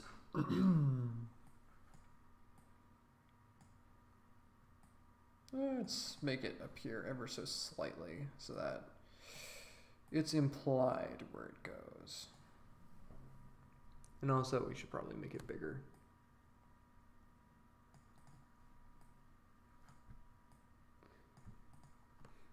It's gonna go by so quickly, but it'll be cool.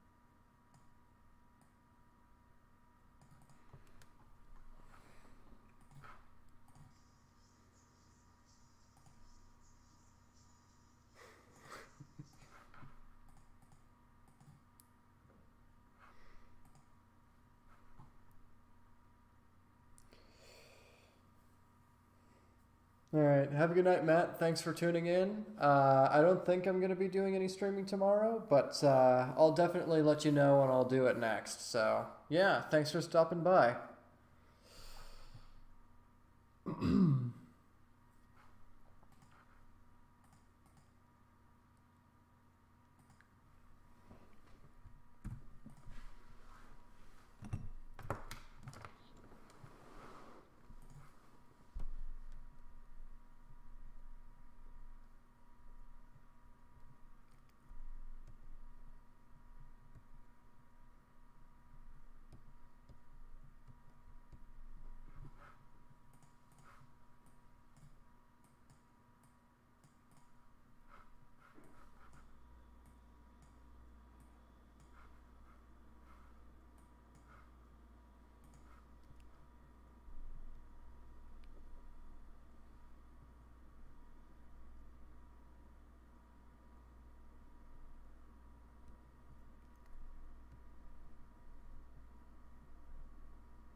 Okay, guys, well, I think that's going to be it for me for this stream. Thank you to everybody who tuned in, and I'll see you next time. Bye.